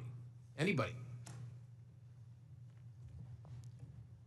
In terms of the visa issue, I know that the administration is working on a policy, but to directly answer your question, anybody who utilizes the student visa program to come to this country to conduct criminal activity should never be allowed in this country. And anyone that's doing it here in the United States of America from an FBI standpoint will be vigorously investigated and will use the expulsion or criminal process on them. I yield, Mr. Chairman. Gentleman yields. Ms. Plaskett. Thank you very much, Mr. Chairman, and good morning to the witnesses. First let me say that we do have to, in this committee, try as much as possible to remain nonpartisan as opposed to bipartisan. I can recall being that way when I was counsel on the House Ethics Committee, and it's a hard position to take. But I'm really struck by the fact that in December of 2023, many people made Secretary Lloyd Austin go through the stages of the cross in self-flagellation and mea culpas for not informing the president that he was having a surgery. And now how we're treating Secretary Hedgepeth as if he is untouchable. Mike Waltz, when he was a member of Congress, went in the Committee on Armed Services to talk about and slammed Austin for holding himself to a different standard than the American people. And yet we are not doing this across the board. And that's disappointing at the very least, very disappointing. Director Gabbard, thank you for your testimony. And one of the things that I believe I heard you say was that when there was a discussion by DOJ as to the cuts to foreign aid, that there had not been a request for an intelligence and national security or an intelligence assessment of the impact of those cuts. Was that your testimony a little earlier? Congresswoman, I have not seen any kind of actual official assessment either within the intelligence community or outside of it on what the effects of those cuts to USAID programs has been. But it was not requested by DOJ of you or of any of the areas in which you have oversight over? I'm not aware of any requests. Okay, great, thank you. I know that there has been some open source reporting on what the effect of those cuts are. I mean, when we think about several examples, Kenya, our strongest regional ally in the Horn of Africa, and a key partner with us in the fight against terrorist group Al-Shabaab. And, according to the Washington Post, that's not definitive, and we can talk about this in closed session. Some Kenyan journalists are now being trained by Beijing, mirroring the US programs that have been cut by the administration. Director Gabbard, is letting China train Kenyan journalists going to make Kenya more or less receptive to American requests of the Kenyan government, do you believe? As you said, Congresswoman, our relationship with Kenya has been very long-standing. So do cuts of ours to train journalists in Kenya make them more or less, and Beijing having that make them more or less receptive? Clearly, there is strategic competition taking place. I'll withhold my personal view to look at an official Well, I was assessment. asking for your director view, not your personal view. And then additionally, we have ended Voice of America, which provided accurate, unbiased news, in our opinion. Meanwhile, St. Petersburg University has announced that it's opened 11 Russian language centers across Africa that pay special attention to the promotion of traditional Russian spiritual and moral values. Director Gabbard, is Russia a friend or a foe? Are they our friend or our adversary? They are an adversary. Thank you. I believe that this reckless cuts make terrorism and our influence in Africa, which is on the front lines of terrorism, a real threat to us, and we need to be careful of it. Director Patel, one of the benefits of being here kind of in the middle is I get to hear other people's testimony and the questions that are asked. I know that Mr. Carson asked you questions specifically about the Counterterrorism Division. And we know that there has been some open source reporting that says that individuals within that division have been removed or been moved, not necessarily fired, but moved. Do you know if that is correct? I don't have any personal information on that, but people within the CTD component, which is a large component of the FBI, move all the time. And have they been moved? Are you able to get that information to us, whether they have or have not been moved? I'll go back to my team and see who has been moved. If you have a particular interest, we'll share with you. Of course, we have an interest in Counterterrorism Division and movement of individuals within that. Because one of the other things I'm concerned about is you have stated, I believe in other areas, that the disbandment of certain sections of the FBI related to intel and breaking up components. Can you explain to us how you intend to do that or what you would like to do and why? My intention is to reprioritize counterintelligence authorities and cyber capabilities to focus on violent crime and national security, and that's what I'm doing. The gentlewoman's time has expired. Thank you. The gentlewoman from Missouri, Madam Ambassador, Ms. Wagner. I thank you, Mr. Chairman. I thank all of you for being here and for your continued service to our country. Director Ratcliffe, you have repeatedly stated that China is our top national security threat, and I agree. What was the biggest gap in intelligence collection toward China during the previous administration? Good to see you, Congresswoman.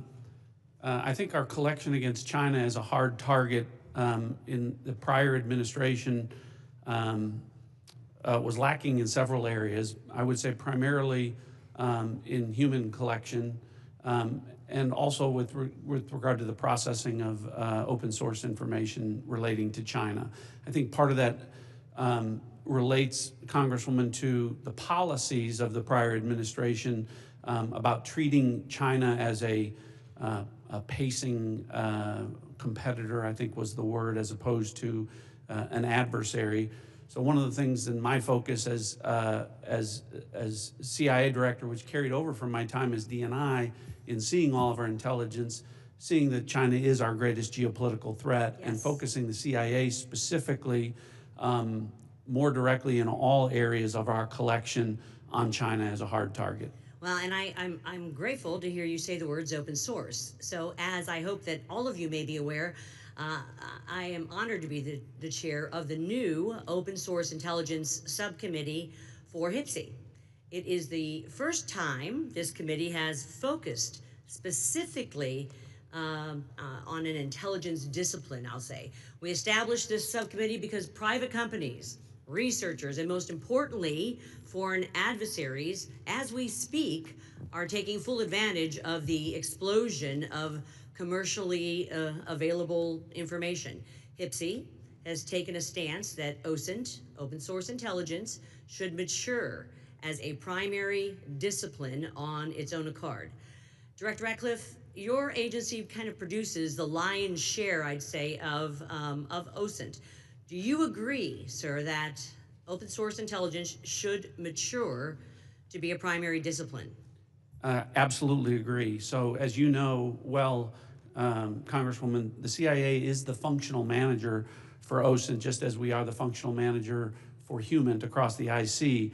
And OSINT, open source intelligence, reaches, frankly, policymakers as the most cited material in the President's daily brief as part of a long list of tailored production that we do. By a large percentage. But also, as you know, and as you've pointed out, Congressman, until recently, one of the greatest weaknesses with regard to OSINT was that the collection was so large that it was daunting for use by mission partners across the IC. So the CIA's open source enterprise pioneered the use of AI to triage that collection as it comes in. And what that allows us to do is to summarize collection from over 225 languages into English and to put that in the hands of policymakers, again, showing that the CIA is focused on using technology to tackle some of the challenges to intelligence collection. There is so much innovation in technology in this, and the investments being made across the IC to purchase data, but it appears to be in silos, to be perfectly honest, and lacking maybe an integrated approach. I believe that that is because there, frankly, is no clear lead for OSINT in the IC. And as part of my oversight responsibilities, I plan to review the various ways in which the intelligence community buys commercially available information to determine if there is a more efficient, cost-effective approach, especially when it comes to the taxpayer's expense. Director Gabbard and then Director Ratcliffe, can you, and in my brief time, quickly share your thoughts on which agency should be the primary organization to manage OSINT and why? Thank you, Congressman, and thank you for your leadership in this area. I look forward to following up with you in detail, but the Office of Director of National Intelligence is tackling exactly the problem that you've identified, that we have multiple elements across the intelligence community essentially wasting taxpayer dollars by contracting separately to get after the same collection of OSINT and commercially available intelligence. So this is something we're actively working on and look forward to working with you. And do you agree with Director Ratcliffe that this should be a key discipline? Yes, I do. Thank you. My time's expired, Mr. Chairman. I yield back. The gentleman yields. Mr. Gomez. Thank you, Mr. Chairman. So I want to make a few things clear before we move on to other questions regarding the Signal chat. Director Gabbard, yesterday before the Senate Intelligence Committee, specifically when answering Senator Kelly, you repeatedly said you did not recall any discussion in the Houthi PC small group discussing operational details, strike targets, the type of vehicles and military units involved, or the timing and order of strikes. Do you stand by your testimony from yesterday that you do not recall any of the discussions regarding this type of classified information? Yes or no? My response in the Senate yesterday, yes, I stand by that response. Obviously, the release of the screenshots that came from that chat group today were a refresher on what happened. As I said earlier, I was not involved with that portion of the chat, so it did not come to my recollection yesterday. Thank you. So I take that as you stand by your do not recall yesterday stance when you were asked those questions. You've been in office 43 days. Director Ratcliffe has been in office 62 days. This was considered the first major military operation using lethal force of the Trump administration. Was this the first, this was probably the first time that you've been involved with a discussion like this on a threat. It was not discussing, you were not on a group chat discussing where we're gonna go for lunch. You're discussing putting men and women of the armed services in harm's way. That's a major decision. So, and when did that happen? 10 days ago? Okay, I'll answer that. It happened 10 days ago. Here's the point. Like something of this magnitude, it's something that you would not forget. It's something that most people, if you're taking this job so seriously, that you would not forget.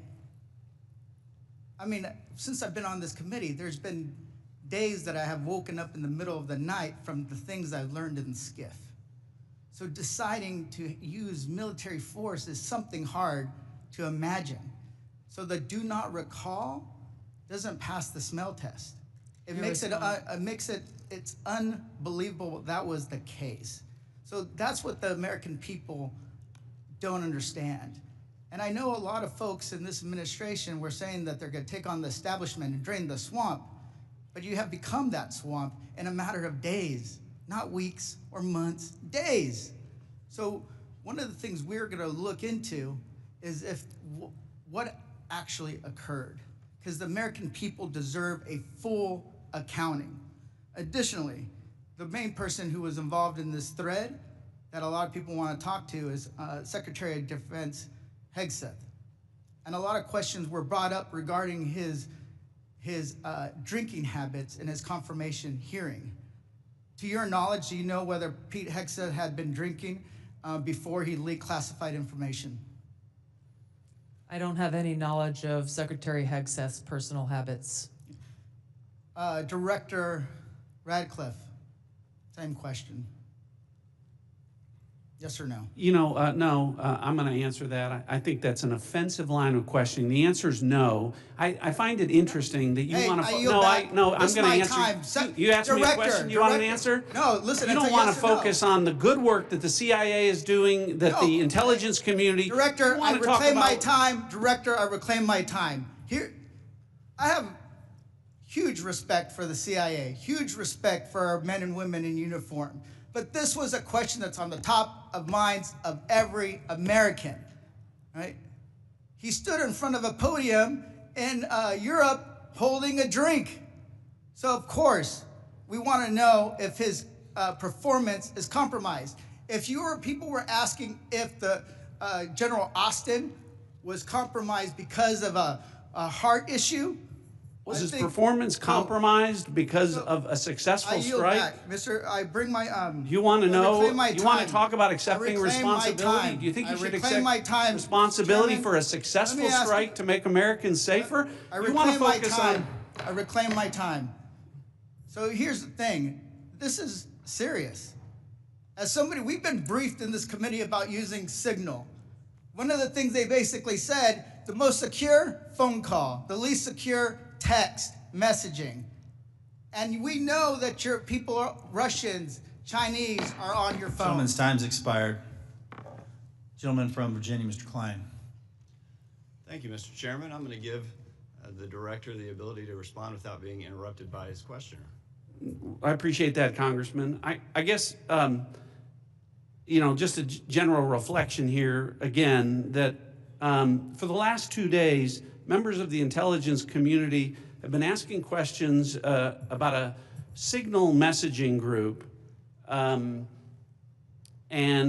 not asking questions from Democrats either in the Senate or the House on China, Russia, Iran, and the real threats that are going on to the United States. And you can say that you care about the good work that agencies are doing like the CIA and that you care about 140 stars on the wall.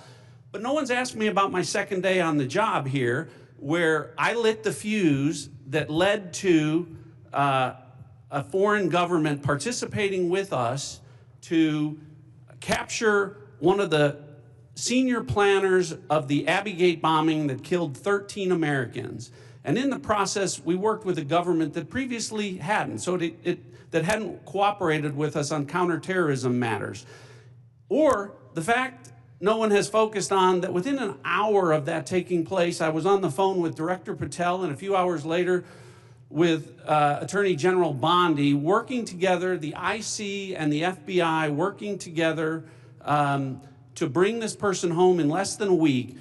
Unprecedented success for the intelligence community and the law enforcement community. Exactly representative of the kind of work that we should be doing and the kind of work that an oversight committee should be asking about. But instead, we're getting questions about whether or not someone has drinking habits. And, you know, I just wish in an annual threats hearing where the American people want to hear about threats, that's what we would be talking about. Thanks for the opportunity to clarify. Absolutely, Director. I want to thank you and all the people who work with you and all the witnesses and the men and women, the brave men and women who are putting their lives on the line each and every day for this country. And to the military as well, we are grateful, and we recognize the sacrifice and dedication.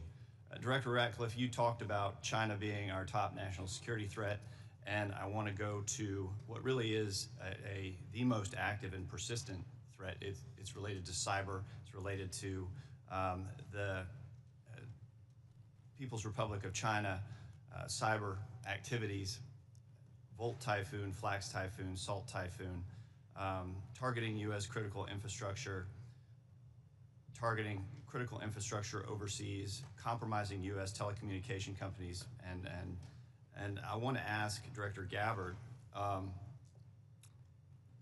there are also regular compromises of government networks in the defense intelligence space. The Chinese are acting with impunity and targeting the United States. Clearly, the last administration had no effective deterrent strategy. Considering a whole-of-government approach to leverage legal export control, trade, and other levers, is there more that the U.S. can be doing to deter China's cyber aggression? Thank you, Congressman, for your question. In short, the answer is yes.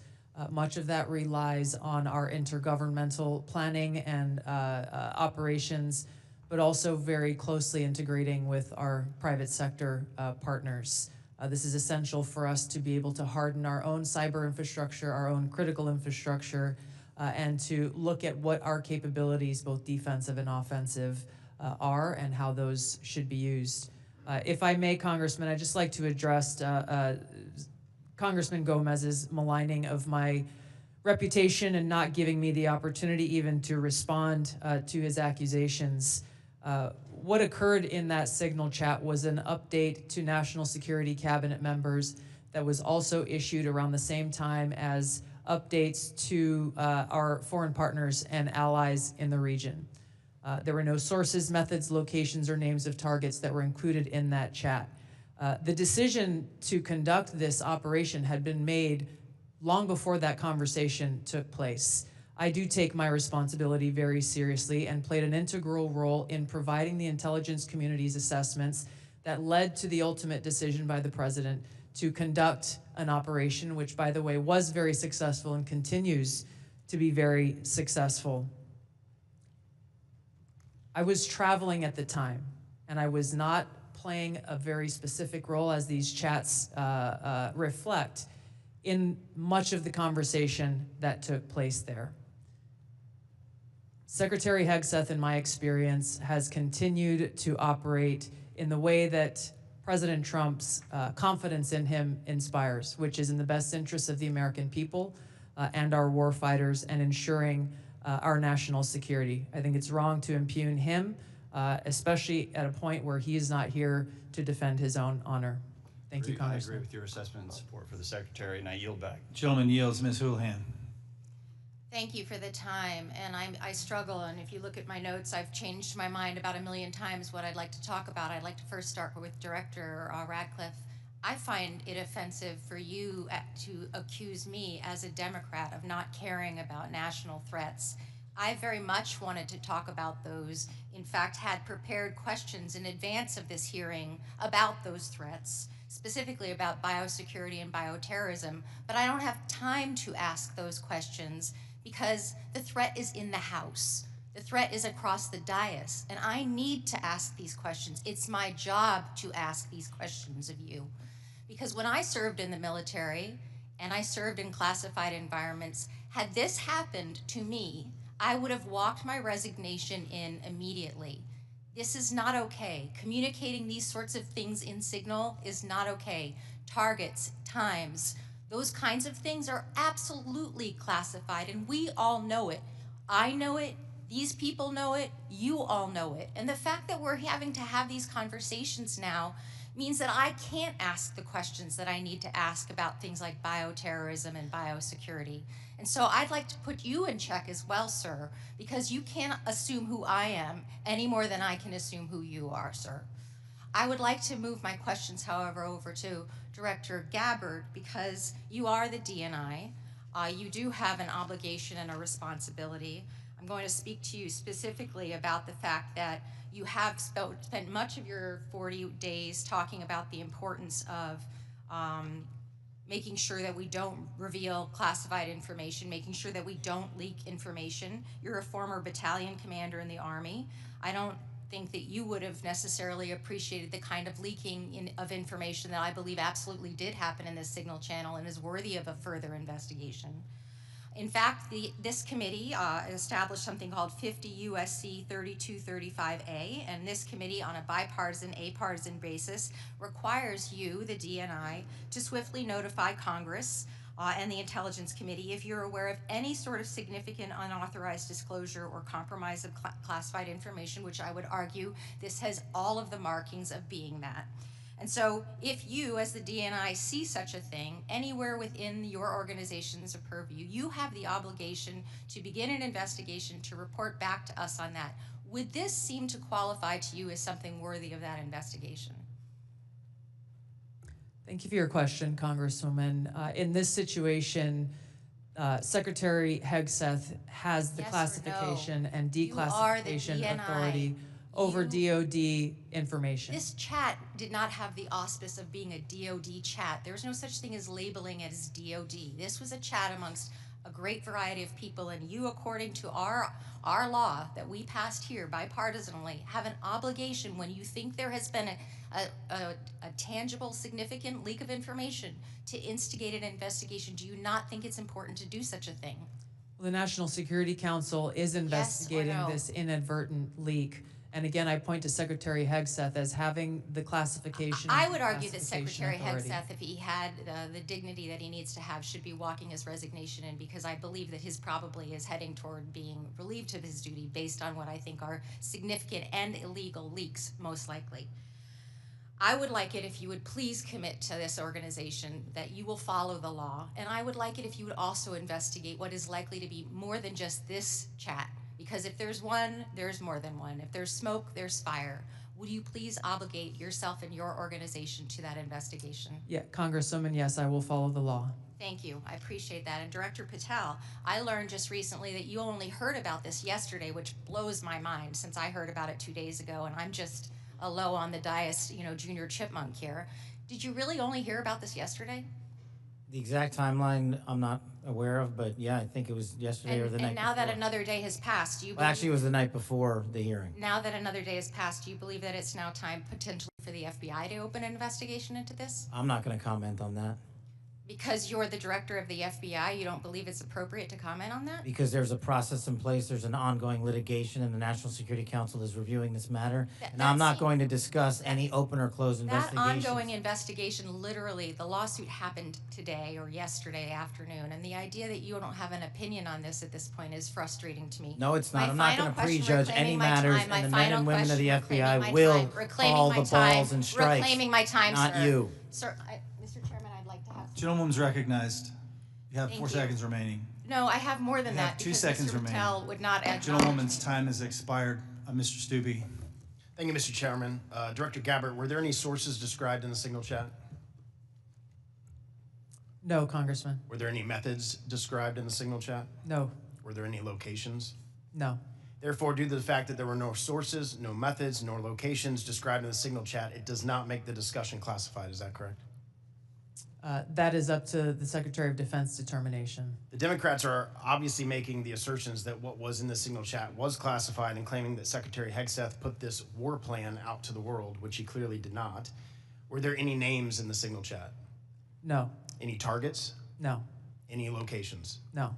Was there a unit name or location of that unit? There was not. Were there any routes described in the signal chat? No. Wouldn't an operational plan contain that type of information? Every operational plan I've ever seen has contained that information. Thank you. Shifting to the real threats to America, the southern border.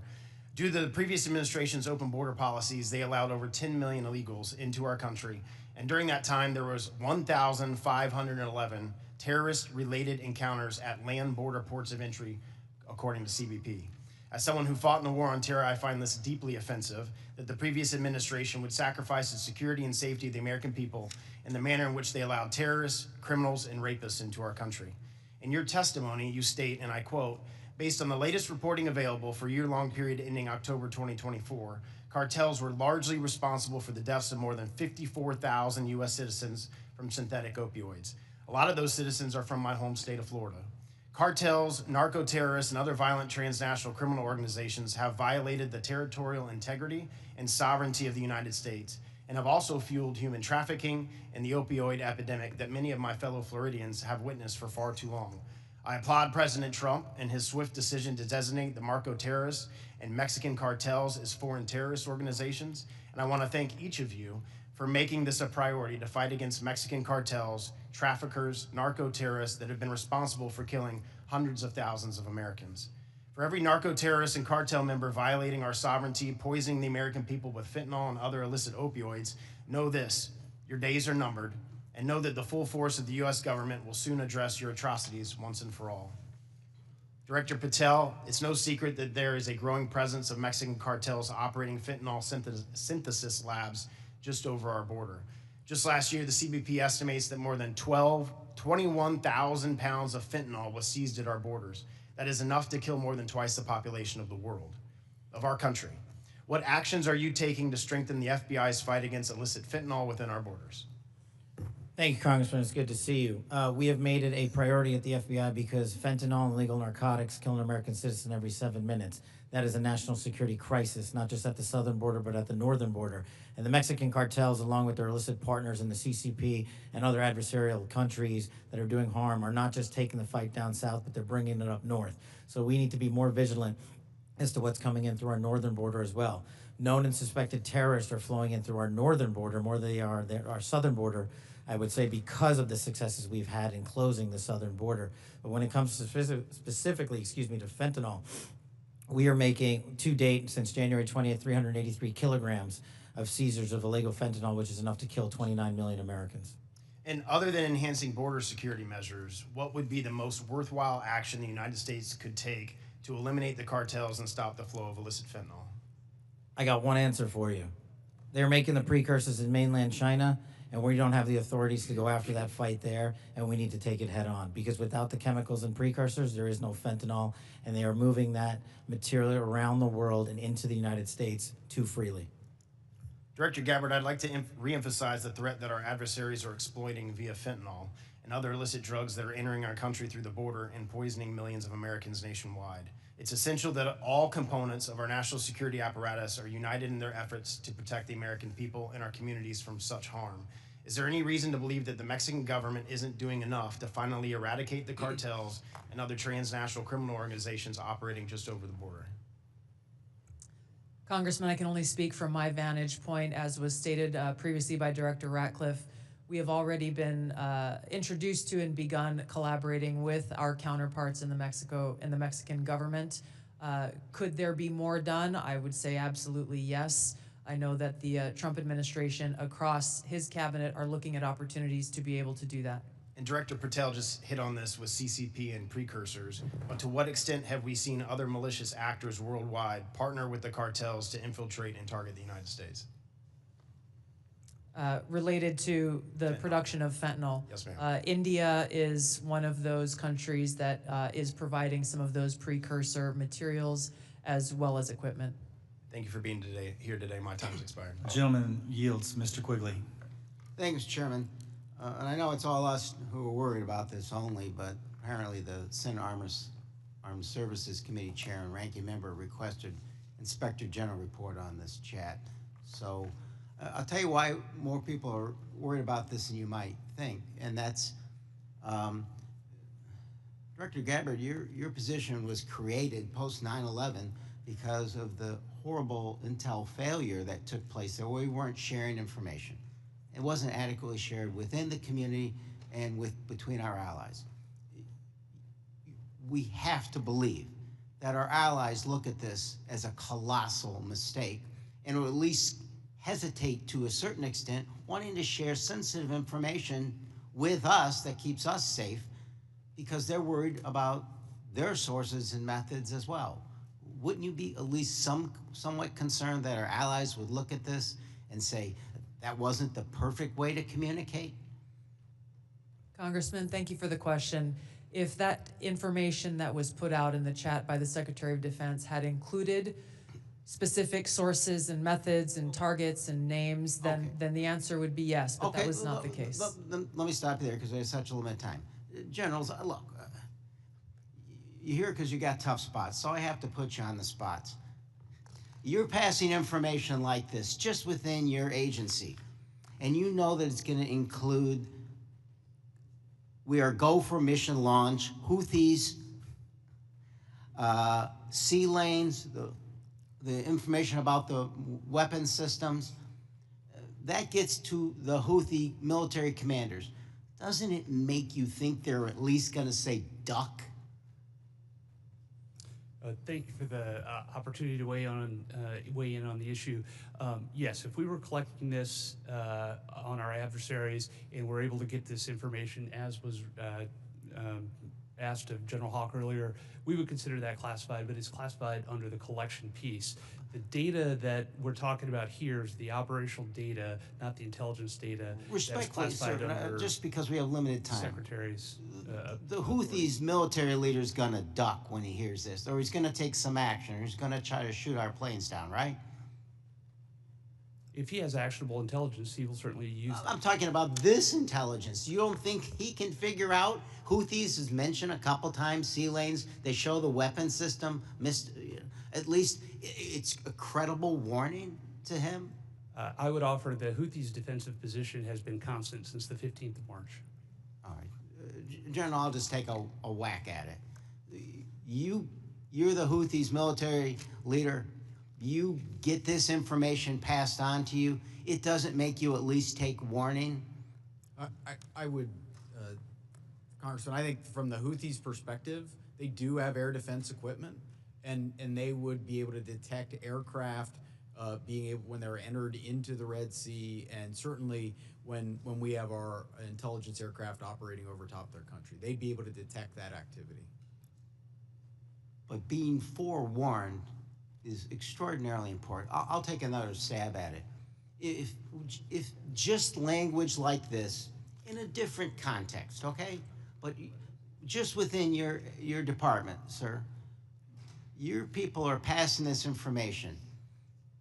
Do you advise that maybe they don't use Signal on this? Are there other forms? Obviously, they're going to be more secure.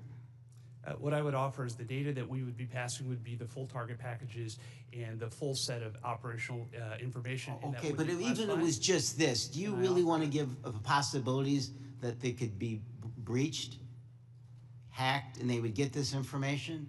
Wouldn't you, even with just this, sir, respectfully, wouldn't you want to use a more secure means of communicating? I think what I would offer are two things, and hopefully they're helpful to you. One of them would be, in addition to that full package that we would talk about, when the Secretary extracted individual details from that and provided those on Signal, whether individually or in aggregate, that is his decision of what is classified and what is not from an operational aspect.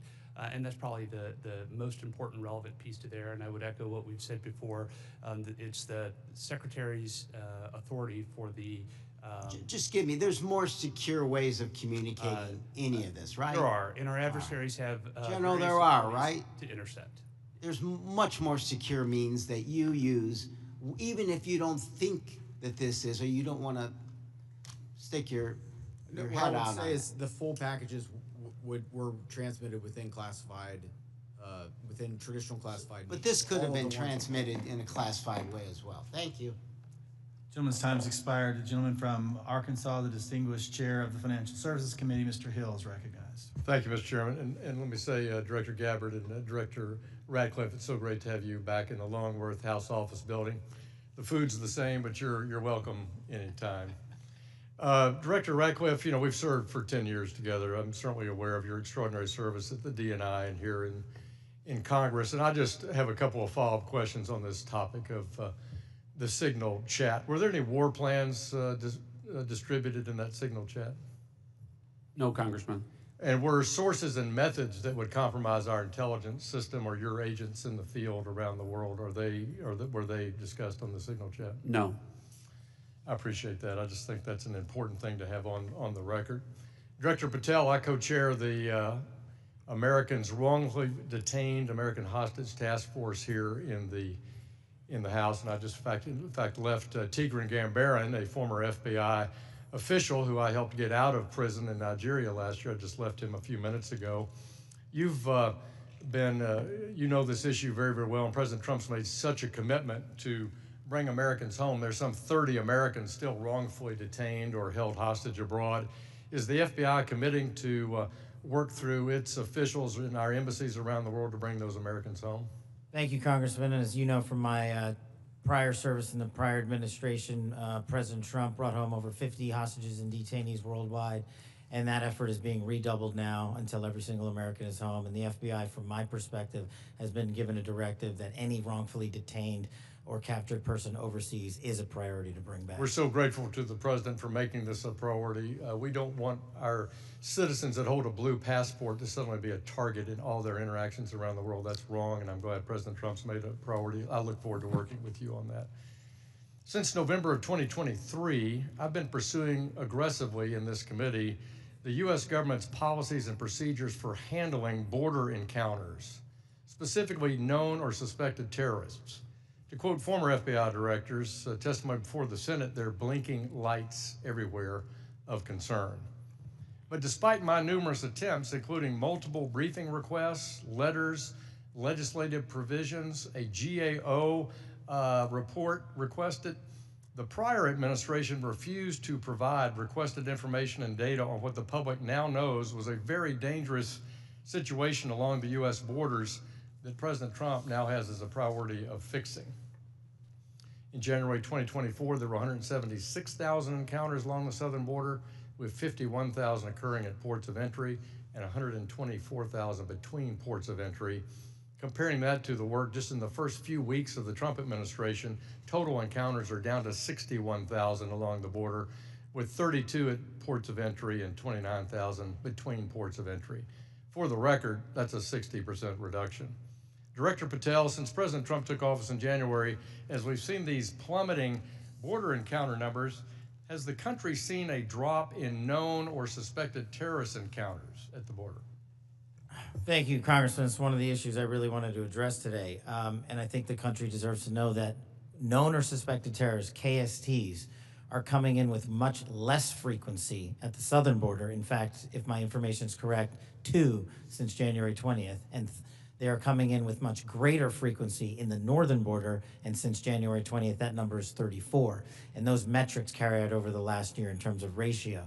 So what it tells me is that known or suspected terrorists, the individuals that want to do the most harm to this country, are utilizing the northern border, and we got to refocus assets up there. Yeah, which I think is good. And I'm glad the prior administration did declassify the ISIS arrests in Philadelphia and did declassify the a citizen that was coming across the northern border to do harm on Election Day. That's good, but we have much more to do. And Director Gabbard, I need your help working with your colleagues here. It's this idea of requesting coordination between Director Patel, Secretary Noem, and the committee with fused data on known or suspected terrorists. Whether it's TSA data, BPP data, FBI internal data, we want to have that coming to us. Where are these people? What's been done with them? What is the government's position on? Will you commit to work with us as ODNI to get this information from across the government IC? Absolutely, Congressman. And as you know, our National Counterterrorism Center was really created to fulfill exactly that task, so that we're not dealing with multiple vetting systems that are coming up with different results, that we have this central vetting database to be able to identify those known or suspected terrorists who may be trying to come into our country, or who may be one of the tens of millions who illegally crossed into our border, may have come into our country during the last 4 years. We look forward to working with you. Thank you for your answers, and I yield back. Gentleman yields. Ms. Tinney. Thank you, Mr. Chairman, and thank you so much to all of you. There's so many great questions that I have to ask, but I want to start with Director Patel, and I just want to first, before I get into a couple issues, thank you so much for your outstanding service and your recognition and focus on the northern border. My entire district is the northern border of New York with Canada. I just want to first jump into this issue for, Hamas attacked October 7th. The world watched in horror. Designated a foreign terrorist organization in 1997, killed over 1,200 civilians, including American citizens, and many remain hostages. only slightly less disturbing, we had a myriad of seemingly coordinated pro-Hamas demonstrations that have taken place all over the United States, in my state of New York, on college campuses, in Washington, D.C., universities. Director Patel, does the FBI have any open investigations into the organization, the leadership, and the funding of these pro-Hamas demonstrations with students such as, and groups such as Students for Justice in Palestine? Thank you, ma'am. And I'm limited by what the Attorney General has already publicized, but as you know, there are open investigations based on what's been made public. Okay, has the FBI uncovered any evidence of foreign support for these Hamas demonstrations, including, other than Iran, any of these groups I might mention, like Students for Justice in Palestine, anything that's open source that we can talk about? That's still ongoing. Thank you. Director Gabbard, thank you so much for your service. It was great to serve with you in Congress as well, and work so much on wonderful veterans issues. My son's also a Marine major, and so we appreciate the service of everybody here. Let's keep in mind, obviously we're in open session. Do you have anything or ongoing intelligence to suggest there's foreign support from governments, non-government groups, and individuals that have helped these pro-Hamas demonstrations all across America, including on university campuses? Congresswoman, there are some assessments that reflect that, and we can talk about that in the closed session. Great, thank you so much. And now I want to get back to Kash, Director. Great work on the northern border. I'm one of the co-founders of the Northern Border Security Caucus, and your information has been tremendous. Once I got the district that I represent now, this sprawling, long district, the entire northern border is Canada. And as you say, 358 suspects on the terror watch list. Almost 90% of the suspects on the terror watch list are coming across our northern border. I'd love to talk to you. What is the FBI doing specifically dealing with this northern border? And what access point are you? Who are you working with? Is there a way that we have got a way to handle this with the foreign terror threats? And I say this in light of my district specifically, where New York State, led by Democrats, by the way, is notorious for their unwillingness to work with law enforcement. Under Governor Cuomo, we cut off the ability. I know Congressman Quigley talked about working together after 9/11. The state hit hardest by 9/11. And Governor Cuomo put in a law that prohibited law enforcement from working together in 2019. What are we doing so we can work with New York, the government and others, to make sure that this doesn't happen across our New York northern border? Well, one, and this is out of my lane, but what we need to be doing is working with the Canadian government because they sit on top of our northern border. We do have the problem of tyranny of distance and sheer geography as compared to the southern border, but when we were told that the Mexican government would not work with us, we overcame that hurdle, and we've seen the immediate results, as I highlighted to your colleague, about northern border contacts with KSTs versus the southern border. The other thing we can be doing is working across every northern border state who has a geographic border with Canada and their local and state affiliates, which we are doing at the FBI. But it is such a vast enterprise that we would need a huge increase in resources to cover down on that the way we do in Mexico. In addition, thank you for that. In addition with working with the Canadians, are you also working with the New York State government? Because we do have a number of interesting assets, a sprawling Akwesasne Mohawk Reservation that kind of goes across the northern border with New York and Canada. Are those types of things ways that you can work with the New York government and also in coordination with the Canadian Royal Police? Absolutely, ma'am, and you highlight a great point. A lot of the northern border touches upon tribal lands, and we need to work with tribal leaders throughout the country as effectively as we do with state and local governments, and at the FBI we're doing just that. Thank you so much, and I really appreciate all of your service, and I yield my time back. Gentleman yields. Gentleman from Texas, Mr. Fallon's recognized.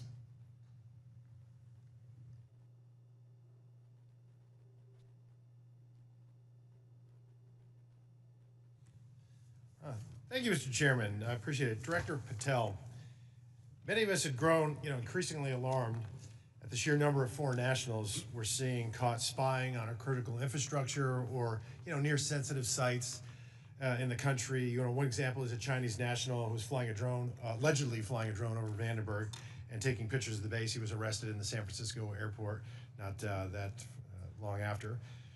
Director Patel, would you agree that the two most dangerous nation states to our homeland and our interests are China and Russia? Yes, Congressman. So it would stand to reason that we should pay particular attention when foreign nationals from these two countries, who we've already established are the greatest threats to our country now and in the future, when they try to sneak into our country illegally. Absolutely, sir. Can you speak on the illegal migration we see from Russia and China and the differences that we saw from the first Trump administration to the Biden administration? Well, the problem you have when you have an effective resolution to that set of issues is that the enemy adapts. And what they've done is utilize, as we were just discussing with your colleague, the northern border to shift their resources and affiliations to pour in known or suspected terrorists through the northern border. They haven't stopped through the southern border. They just know that we are setting up a pretty monumental effort down there to stop any known or suspected terrorists from entering the country. But the thing is, the Chinese, the Russians, Iranians, and other adversaries are utilizing their partners, just like they are doing in terms of how they move illicit fentanyl precursors into this country. They're moving humans in the same fashion, and we need to treat it as such. Did you see an increase from the first Trump administration to the Biden administration on Russian and Chinese nationals crossing the border? Did it increase or decrease? Yes, actually, so the PRC nationals crossing the southern border from 22 to 25 was 178,000. And I don't have the number for the northern border, sir, but I'll get that to you. So, well, yeah, what we found was that there was actually a market increase, alarming, with the Chinese illegal migration increasing 527% all in, and Russian 2,400%. And if just 1/10 of 1%, some tiny fraction, 1/10 of 1% are actually asset sleeper agents loyal to Moscow or Beijing, they could wreak havoc and mayhem in a free and open society. It's very dangerous. And then those are the ones we know about. What about the ones that snuck across and we never found them? The unknown gotaways, if you will. So, Director Patel, there's also great concern about the increasing number of counterintelligence threats that are penetrating all levels and branches of government, both local, state, and federal. The number of elected and appointed officials willing to betray this country is becoming increasingly pervasive. Last year, we saw a former senior aide in the New York governor's office, Linda Sun, and her husband, Kruse, indicted on charges of money laundering and acting as foreign agents to the People's Republic of China. Ms. Sun used her position to block Taiwanese representatives from access to New York State officials. Instead, we're rolling out the red carpet for those PRC officials to have those meetings. I mean, that's some scary stuff. So when we have someone like Sumi Terry, who also worked covertly spying on Korea while working simultaneously with various think tanks, and she had been national security official, and she'd worked for the CIA and the National Security Council. And because of her job, members of Congress and their staffs had access to these Korean intelligence officials, and she was paid with, thousands of dollars in luxury gifts. But Director Patel, I get that these investigations are ongoing and sensitive. But to the extent that you can, could you please briefly highlight the severity of these counterintelligence threats, including a rough estimate of the number of open counterintelligence cases that are pending? We have many, and I'll get you the exact number, sir, in closed session. But what it highlights is that the enemy is not relenting. They're actually doubling down and tripling down on their efforts, and there's no sector in government that they won't go to and try to infiltrate and penetrate access and turn people in this country against our own nation. So that is a national security threat of our time, as is the terrorism threat and as is the fentanyl threat. It needs to be treated as such equally, and at the FBI we're doing that. Thank you. And Director Patel, will you commit to providing this committee with classified briefing on the severity, the FBI processes and procedures, including defensive briefings related to counterintelligence threats involving elected and or appointed officials?